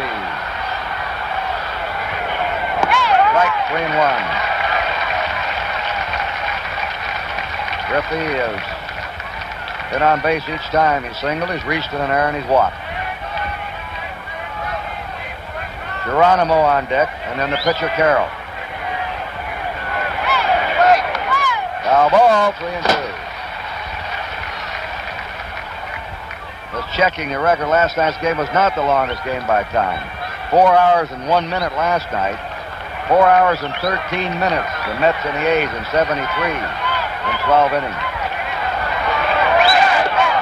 Ball 4, Griffey's on. Walks may be the decisive factor of this game. Walks hurt the Reds in the 3rd inning. 4 Red Sox batters were walked. Now Griffey leads off the 9th with a walk. Griffey's the guy you want to keep off base always, but especially in this situation. With a bunt in order, Petrocelli will be charging, and Griffey will be a hard man to force out at second base, keep him out of scoring position. Doug Flynn is out on deck. Good bunt. Petroselli falls down, makes the play to first. Boy, that's going from your rump. Rico had thoughts of going to second base, but as soon as he slipped and fell, it was all over with. He made a fine recovery, being able to get the ball over to first base to get the fleet Geronimo running from the left side. Now it comes down to the Cincinnati ninth. Jim Burton is the pitcher for Boston. Ken Griffey walks. Geronimo bunts. Petroselli slips but makes a great play at first base. Now, Kurt, I believe Flynn is going to be called back. It looks like Dan Dreesen is coming out. Dan Dreesen, an excellent hitter. A youngster. He's waiting to break into this Red lineup, probably at first base, which is his natural position. These are the available pinch hitters. Wipe Dreesen out now as he comes up. You still have Cheney and Crowley as left-handers and Flynn and Plummer as right-handers. Dreesen's been up once in this series. He's 0 for 1, and he can run to first base. Dreesen also a tough man out of the batter's box. He runs well. He hits the ball to all fields. They call him the Cobra, and you'll see why when he goes into his batting stance. He goes into that coil, and like Griffey, he's a man where they think he someday might lead the league in hitting. He lives in Hilton Head, South Carolina. Acquired as a free agent in '69. Pounding ball to Doyle. There's a throw, moving over to third. There's Griffey. Dreesen is out. Now the switch hitting Pete Rose is coming up. And Rose now leads the World Series in base hits with 10. His last 2 times up, he's singled to right and he's singled to center to tie the game up in the 7th. Terrific pressure right now, Kurt, on the defensive infield with a fast runner at third base. Of course, there are 2 outs, but they know they've got to field the ball cleanly to get Rose at first. No chance for a force out anywhere. Petroselli's got to be aware of a possible bunt being dropped down at third. Darrell Johnson now is going to come out from the dugout to have a talk with Jim Burton.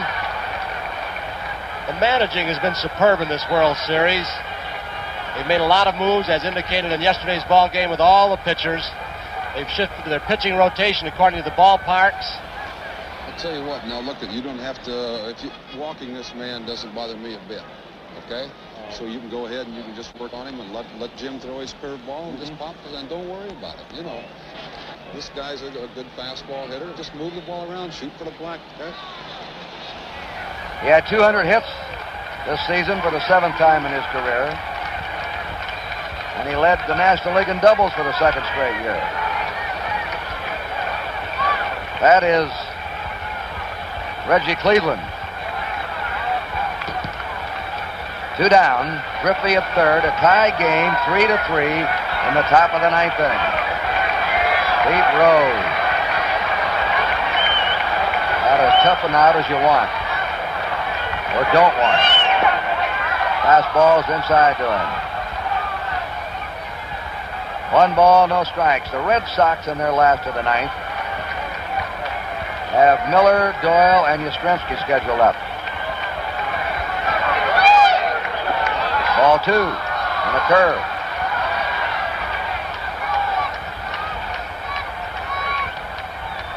A lot of pressure on that young kid. He's been pitching carefully to Rose, obviously, in this situation. You can see how he grips the ball behind his back. There's a curve strike. The Reds lost to Baltimore in '70, to the A's in '72. They want that world championship. Veterans like Rose and Bench, Perez, Morgan have been through it. Right now they're down to the 9th inning of Game 7. Curve is inside, ball 3, 3-1. Steady diet of breaking balls to Pete. They've got Morgan, the left-handed hitter, up. He is a dangerous threat, but Burton at least would have the percentages in his favor somewhat. Left-handed pitcher against left-handed hitter. 3-1. Strike 2 and a fastball. 3-2. Ken Griffey at third. 2 out, 9th inning.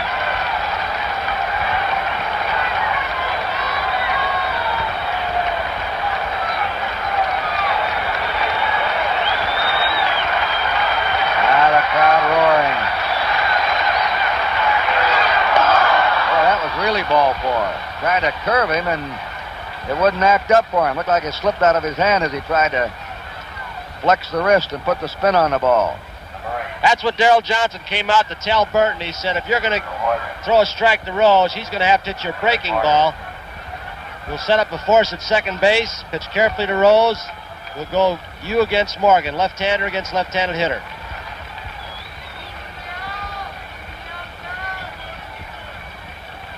That's Burleson in talking to him. They have runners on first and third, the Reds, 2 down. We're tied 3-3 in the 9th inning. Morgan has 1 hit in 3 times, and he's also walked.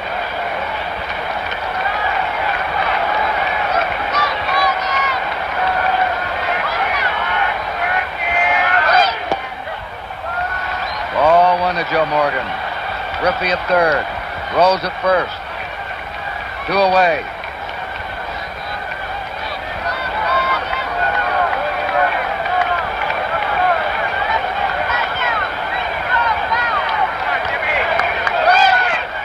Foul ball back. I'd hate to pick the most valuable player of this World Series.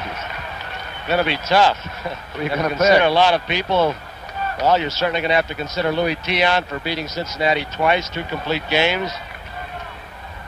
Evans has gotten some big hits, made a great play. Rose now has 10 hits. Yastrzemski's played well. Been a lot of heroes. Give each one a hubcap. The 1-1 pitch. There's a shot to left field. That is foul. They have been pitching Rose outside most of the series. Or Morgan outside. And I thought they'd be pitching the inside, but they haven't. That's the way they pitch him in the National League. Most clubs, they bust him inside. Interesting that he said to us before the game around the batting cage, he's going to try and go the opposite way if they keep pitching him away. And this crowd roaring again. 1 ball, 2 strikes. Curveball, spank foul.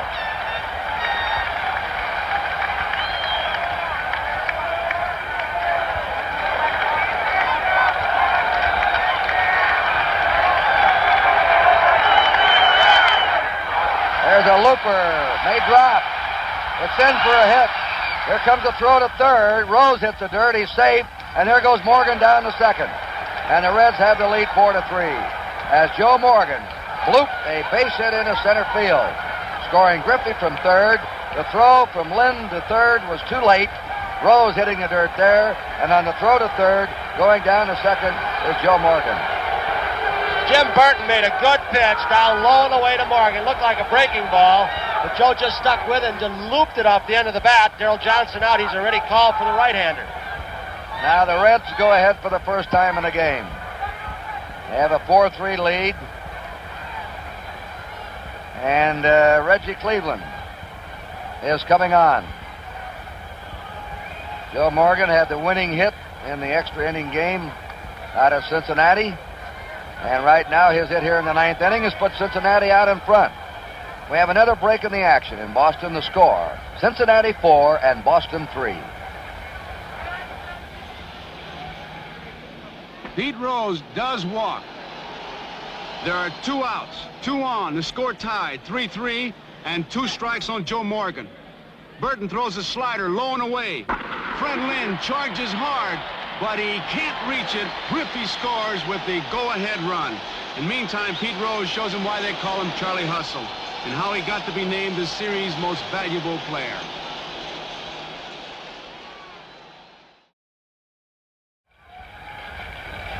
Reggie Cleveland comes on now in the 9th inning. The Reds have scored a go-ahead run, and they have runners on second and third, 2 down. So the Red Sox will come up in the last of the 9th inning trailing, and they'll send up the top of their batting order Rick Miller, Denny Doyle, and Carl Yastrzemski. The Red Sox scored 3 in the 3rd inning, but very steadily the Reds have chipped back. A tremendous homer by Perez in the 6th with a man on. Rose singled in a run in the 7th, and Joe Morgan has just knocked in a run here in the 9th inning. And a walk started this 9th inning. So many times you've seen that happen. Johnny Bench, 0 for 4 tonight. He fouled out with a bases loaded in the 7th.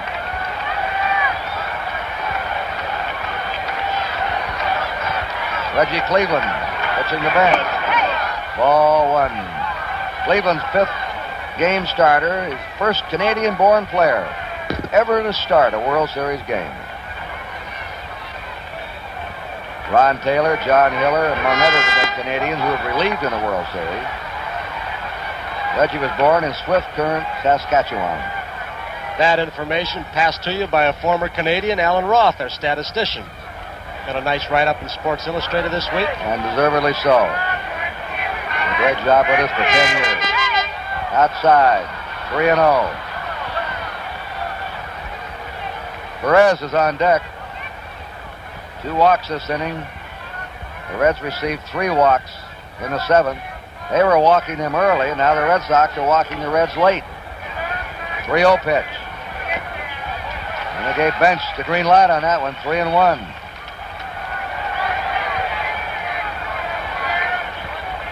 Three-2 delivery. Pop foul out of play. Been that kind of series, hasn't it, where that one little base hit could have busted open almost any of the ball games we've seen so far. We saw it last night as both clubs battled back and forth. Tonight, the big hits come from Joe Morgan, a little looper. The Reds with 108 wins, romping away from the Dodgers by 20 games, sweeping the Pirates by 3, were heavily favored to win this series. But even they admit the Red Sox are a much better ball club than they thought, and both clubs have great respect for each other. Johnny Bench walks. That's the 3rd walk given up by Red Sox pitching this inning. And here is Perez up, who hit a 2-run homer in the 6th. 1 out of 4. The Reds were the favored team tonight, even though they were playing in Fenway Park. Odds makers made the Reds the favorite with Gullett starting. Gullett and Lee are both gone. Perez can add to that RBI total with a base hit. 2 down, bases loaded. Fastball, strike to him. He is so tough with men on bases, as he's shown in this series after starting off so slowly to be leading the series in RBIs. He's done it his entire career. When men are on, he bears down a little harder. He guesses a little more. He's tough. 2-2 pitch. He hits a high fly out to Evans in right field. Everybody running on it, and Evans gathers it in. But the Reds picked up a run on 1 hit. There were no errors and 3 men left. Last of the 9th inning coming up. The Reds lead 4-3. 23-year-old Will McEnany now is going to try and win this World Series for the Reds. He's from Springfield, Ohio. There are the batters. Benikas is going to bat for Rick Miller, a right-hander. Then left-handers Denny Doyle and Yastrzemski will follow. McEnany has been called on to get both right-handers and left-handers out. Twice he had strings of 25-plus innings without allowing an earned run. He was second on the Reds in saves. And if he gets this save, it'll be the biggest of his still very young career. Juan Benikas. Right now, Joe Morgan. Bloop single in the center is the difference of this dramatic series. There he is. Here's the first pitch. Benikas takes a curve inside. Benikas has had 1 hit and 7 times up in this series. Rose playing him shallow at third. Swings and fouls it back 1-1. McEnany has stuff. Good fastball that moves, sharp breaking curve. He and Eastwick have been a couple of real finds for the Reds, youngsters out of the bullpen.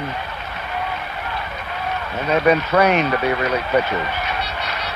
That's the new style in baseball. Groom them right from the tender age as specialists. There's a fly ball to right fielder Ken Griffey, and 1 down. Benikas flying out. Denny Doyle has had 1 hit in 4 times. And they're calling him back. Bob Montgomery, a reserve catcher. A right-hander is coming out. He can hit a long ball. This will be his first appearance in the series.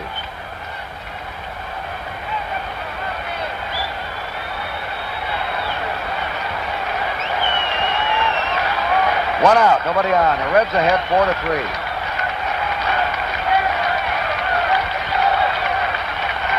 Montgomery is a licensed pilot and a model train enthusiast.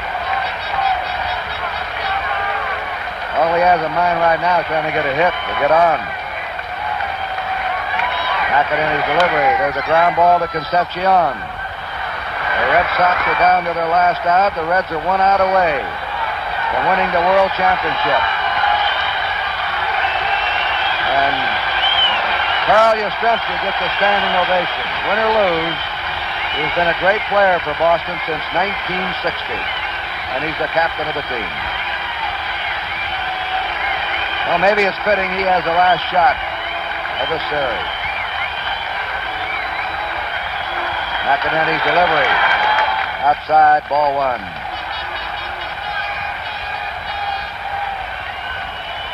Reds need one more out, and they're the champs. Curve is low, ball 2. Carlton Fisk on deck. The last time Cincinnati won a World Series was 1940. Strike, 2-1. 2 down, nobody on. Joe Morgan's bloop single right now is the difference. Top of the 9th inning, he put the Reds ahead. There's a high fly ball. It should be all over. Geronimo's under it. And Cincinnati has won the World Championship, beating the Boston Red Sox 4-3. The Reds win it in Fenway Park. Some of the veterans in this team have been very frustrated. They wanted this one badly. After winning 108 times this year, setting all kinds of records, it would have been a deep disappointment for them not to win. But they ran up against a ball club that extended them right down to the final inning of Game 7. This was the Reds' 115th victory tonight. McInerney saves it. The crowd's out on the field. Here's the Cincinnati locker room. And the crowd is giving applause not only for the Reds as world champs, but applause for both clubs, the way they played in this World Series. One of the best World Series of modern times for the baseball fans of America. There's Pete Rose, Joe Morgan, Concepcion, and the Red fans should be proud of this ball club. After the Red Sox dramatically won it last night, the Reds playing on the road could have blown it tonight, but they didn't. They got behind early, 3-0. They hung in there, and they beat the Red Sox 4-3. A very quiet crowd at Fenway Park, naturally, as it would have been in Cincinnati had the Reds lost at home.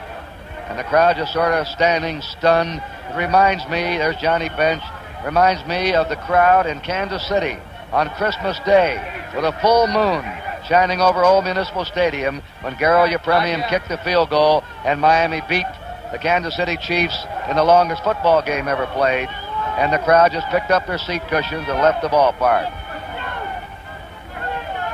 All right, Marty Brenneman, the Cincinnati Red announcer, is down in the Cincinnati locker room. And this is Kurt Gowdy sending you down to Marty. And let's pick up all the happiness of the Cincinnati locker room. All right, Marty, I don't know if you heard Kurt Gowdy, but we're with a few of the men. And first of all, I think thanks should go and congratulations should go to the manager of the Reds, Sparky Anderson. What a wonderful moment for you. Milt, this one's for Milt Bliss and for Lefty who's down here and for all my friends and everybody I love. Sparky Anderson, congratulations to you and the Reds. Joe Morgan, congratulations. Thank you very much, man. This is the one I've been looking for 11 years and I finally made it. Marty, you want to talk around you? Yes, sir. Joe, for the 115th time this season, this one belongs to the Reds, and it was a big one. Right on. This is the biggest one I've ever played in, Marty. We've come from behind and looked like we're dead, but we never die. This is an unbelievable ball club, and I'm just so happy, man. I can't tell you how much. And Pete Rose is unbelievable. He got all the clutch hits every time we needed one, and it's unbelievable. I'm just fortunate that I was able to flip one in there, but he made a pretty good pitch on me, to be honest with you. It was down and away, and I just tried to stay with it and foul it off, and I got a good enough piece to get it into center field. Joe, congratulations. Thank you very much. Marty and Joe, we understand that Pete Rose, the man standing to my left, was named the most valuable player of the 1975 World Series, and Pete, our congratulations to you. It was strictly a team performance tonight. Most teams would have quit when they got us out when we had first and third, no outs, Tony. They struck Geronimo out, and Redmond hit to a double play, but most teams would have quit. We were still down by 3 runs, and Perez gave us a line with that 2-run shot. You can tell I'm hoarse from yelling the whole game, and I just was happy to get that base hit to tie the ball game. And I wish they'd have walked me, because Joe's a great guy in the clutch, and he got the clutch hit in the 9th inning and not going to run for us. Pete, I wonder, what was the feeling in the dugout when we got behind quickly 3-0? Well, Marty, it's a never-die club, you know, and the whole series it seems like it's been the ball club that jumps out in front. It's the one that doesn't win, and it looked bad there a while because Lee was pitching real well, but these guys didn't quit, Marty. Sparky kept revving us up in there, and the extra men tonight really, really stayed on everybody's case, and it was strictly a team effort, and I couldn't be happier, and if I had all the money in the world and everything. This is the happiest moment of my life. I'm scared I'm going to have a car in there. I really. Pete, congratulations. Here's Clay Carroll, and here's a man who did an outstanding job in relief, something that, got this Cincinnati Reds ball club here. Great relief pitching, and Hawk, one of your finest hours. Thanks, Marty. I want to say this is for all the Cincinnati people, man. They've been behind us all year, and we finally gave it to them. I'm just so happy, man. I don't know what to say. Tremendous World Series. Thank you, Marty. It's great. We told Cincinnati before we left that they were going to be the champs, and we're the champs. #1. Hawk, good luck, and congratulations. Thank you, Marty. I want some champagne. Go get it. Here's Johnny Bench, and John, a career that's been star-studded, every respect for you. It's got to be the biggest thrill of your career. It is, Marty. I'm so excited. I really, and here's Bob Housen, who made it all possible, and I'll tell you, it was just a complete effort. I've never wanted to win anything so bad, and the way we won it, I think, makes it even more exciting for us. Could the fans in Cincinnati and Boston and around the world see better baseball in 7 games? Not anywhere, and that's the brand of baseball that they're going to see all year when they come out and see baseball, and tonight was just one of them. Those fans are unbelievable out there. They get me going, and I'm not even on their side. How about this Red Sox club? Well, I think a little more than of them now. We didn't know what we were getting into, I believe, and we gave them a credit, but I think we just looked at them and said they're a young club and they can't do the things, but they sure did. John, congratulations. Thank you very much, Mark. Here's a man who put this ball club together, and I know that one thing that you, Bob Housen, wanted more than anything else is a World's Championship. Here's the chairman of the board of the Cincinnati Reds, Louis Nippert, and Bob, it's got to be a tremendous thrill. Well, this is the greatest thrill I've ever had, and we've waited a long time for it, Marty, as you know, and it was a great game and a team effort by everybody. I couldn't be happier. Things looked a little bleak out there for a while, didn't it? That's right, but our club has always come back, as you know, this year, and they did it. They played a great club. Boston really was a tremendous club, and I take my hat off to them because they couldn't have been better. There's 2 great clubs played. Can you pinpoint a key to this season for the Reds? Well, I think we would have to go back to the shift that we made where we brought Pete in and Foster went to left field, which kind of gelled our club. But the key was 25 men out there doing their job, and Sparky and his coaches doing an outstanding job on the field and running it. Bob, congratulations. Mr. Nippert here, of course, has had a lot to do with this. So it has... Well, I guess you have to expect this a little bit because this place is absolute pandemonium right now. Mr. Nippert, congratulations to you as chairman of the board of the Cincinnati Reds. A big night. I certainly am happy, and it's a great thing. It started some years ago. This is a culmination of it. It's a great compliment to the entire organization from Bob Housen down to the fat boy. Well, we're in no man's land right now. Don Gullett, congratulations, man. Don, a big, big night for this ball club. Well, it certainly was, Marty. Certainly not one of my better performances, but I gave it all I had and tried to keep us in the ball game. And we had some great relief pitching. And I'd just like to thank each and every guy in our ball club because we're never going to give up. And I thank God for all of them. So it's a great moment in my life. I've been waiting 6 years for this, and like I say, I'm elated. Don, job well done. Thank you very much, Marty. Here's Tony Perez. He had 3 home runs in this World Series, and of course, I guess you could say that Bill Lee went to the well one time too often with that dipsy doodle lollipop change, Tony. Yeah, I guess he threw one too many to me, but Marty, really. But I was looking forward when I saw his motion. I know he's going to throw it. The first thing he threw me one, I wasn't ready for, but this one, I just got all of that one. Did you go up looking for it? No, I wasn't looking. I just saw his motion. He just stopped and threw it. I just stayed back on it and hit it well. Congratulations. Thank you, Marty. Marty Brenham, I want to introduce you to the guy you met before. You know Bob Housen, we talked to him. Here's I the think Commissioner so. of Baseball. Commissioner Kuhn, Mr. Bob Housen. Well, it's the right time to shake hands with this great baseball executive here, and in behalf of everybody in baseball, say what a wonderful team you got, Bob. It's a series you hated to see anybody lose, but by God, you earned that victory. Congratulations. Well, thank you, Boy, because as I said before, they were two great ball clubs.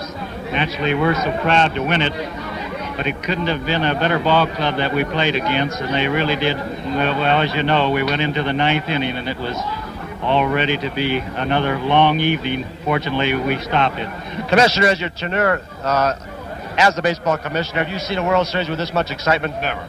That last game last night, you thought there could not be a climax to it, but we went to 7 and the pressure was just as intense today. It couldn't be climaxed. I don't think the series has been topped in my recollection. I've talked to a lot of baseball people who feel they've never seen a series as good as this.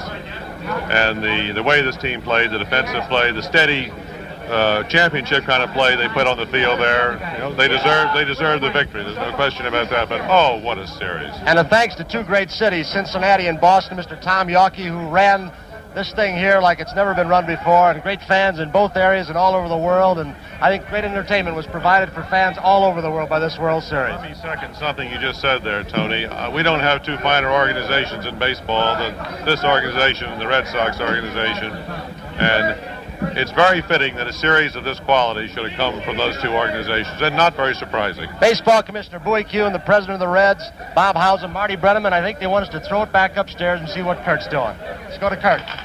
Right now I've got Joe Garagiola with me. Joe and I worked all summer together on the Monday nights, and there's an old saying, those walks will come back to haunt you. The leadoff walk in the 9th inning to Ken Griffey was the undoing of the Red Sox and gave the Reds their world championship, Joe. I'll tell you, the base on balls, and I know baseball fans remember the late and great Frankie Frisch, those base on balls will kill you, how he used to moan about it. Don Gullett was a victim, and as you pointed out, Geronimo. But I tell you, it was a tremendous World Series, as you heard Tony talking about it down below, along with the commissioner. A great World Series in that it went to the ninth inning. It was tied, and what poetic justice that Carl Yastrzemski, the last 2 man outs, the last man. He's done so much for this Red Sox ball club, this whole Boston area. It would have been a bitter loss either way. It's a bitter loss for the Red Sox, but the Reds had those veterans of Rose and Bench and Perez, who had been denied twice before. They wanted it badly, and after the 108 wins, not to win this year would have been a crime for them. And yet, as Johnny Bench said, we underrated the Red Sox. They're a better team than we thought. I think the Red Sox future is ahead of them. They have some of the best young players in baseball as fans have seen in the World Series. Kurt, let me just say that I've enjoyed this baseball season working with you. I have too. Well, that's it from Fenway Park in Boston. For the Boston Red Sox, it has all come down to this turn at bat. Cincinnati gets 2 quick outs, and now it's Will McEnany against Carl Yastrzemski, who has made it happen here so many times. Yes, it's a high fly ball to Geronimo in center field. And the 1975 World Series becomes not just history, but history written in big, bold letters for baseball fans to point at for years to come. The Cincinnati Reds are the world champions. The Reds win the World Series 4-3. It's a series where players on both teams can walk away with an enormous feeling of pride. It's a World Series that has given the fans who expect thrills in a World Series more than they expected. It is something special. A World Series that will be remembered for what it was. A super series.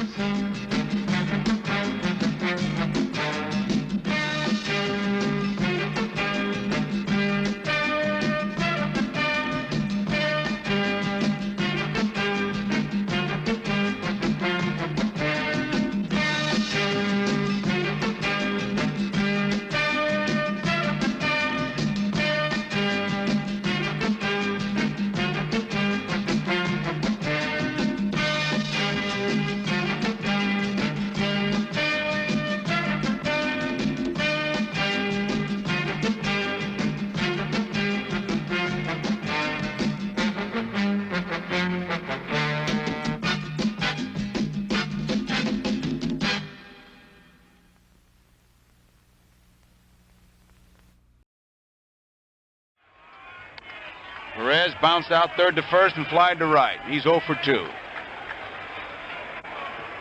Slow pitch. There she goes into the screen. No doubt about it. That was that lollipop, and he threw one too many. He fell in love, and he got burned.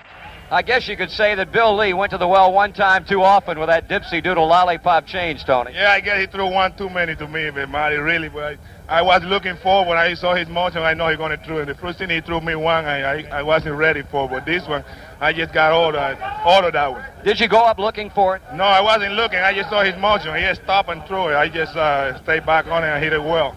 Congratulations. Thank you, Marty. We're in the 7th. Moret ready. Rose waits, delivers, swung on, line drive, base hit, center field. Lynn a big hop. Here comes Griffey. Here's the throw. It is all tied up. And going into second base is Rose. Stopping at third is Armbrister. And I just was happy to get that base hit to tie the ball game. And I wish they'd have walked me because Joe's a great guy in the clutch, and he got the clutch hit in the 9th inning to not going to run for us. There's a looper. May drop. It's in for a hit. Here comes a throw to third. Rose hits the dirt. He's safe. And there goes Morgan down to second. And the Reds have the lead 4-3. McEnany ready. The pitch. Deep to center field, but it's going to be in a ballpark. Geronimo waiting. And that's it. Cincinnati defeats the Boston Red Sox by the score of 4-3. And look at those Cincinnati Reds as they greet McEnany, pile on the field. The crowd is stunned. They're standing. The youngsters trying to grab caps. They're trying to dig up the bases, but Cincinnati, the world champions.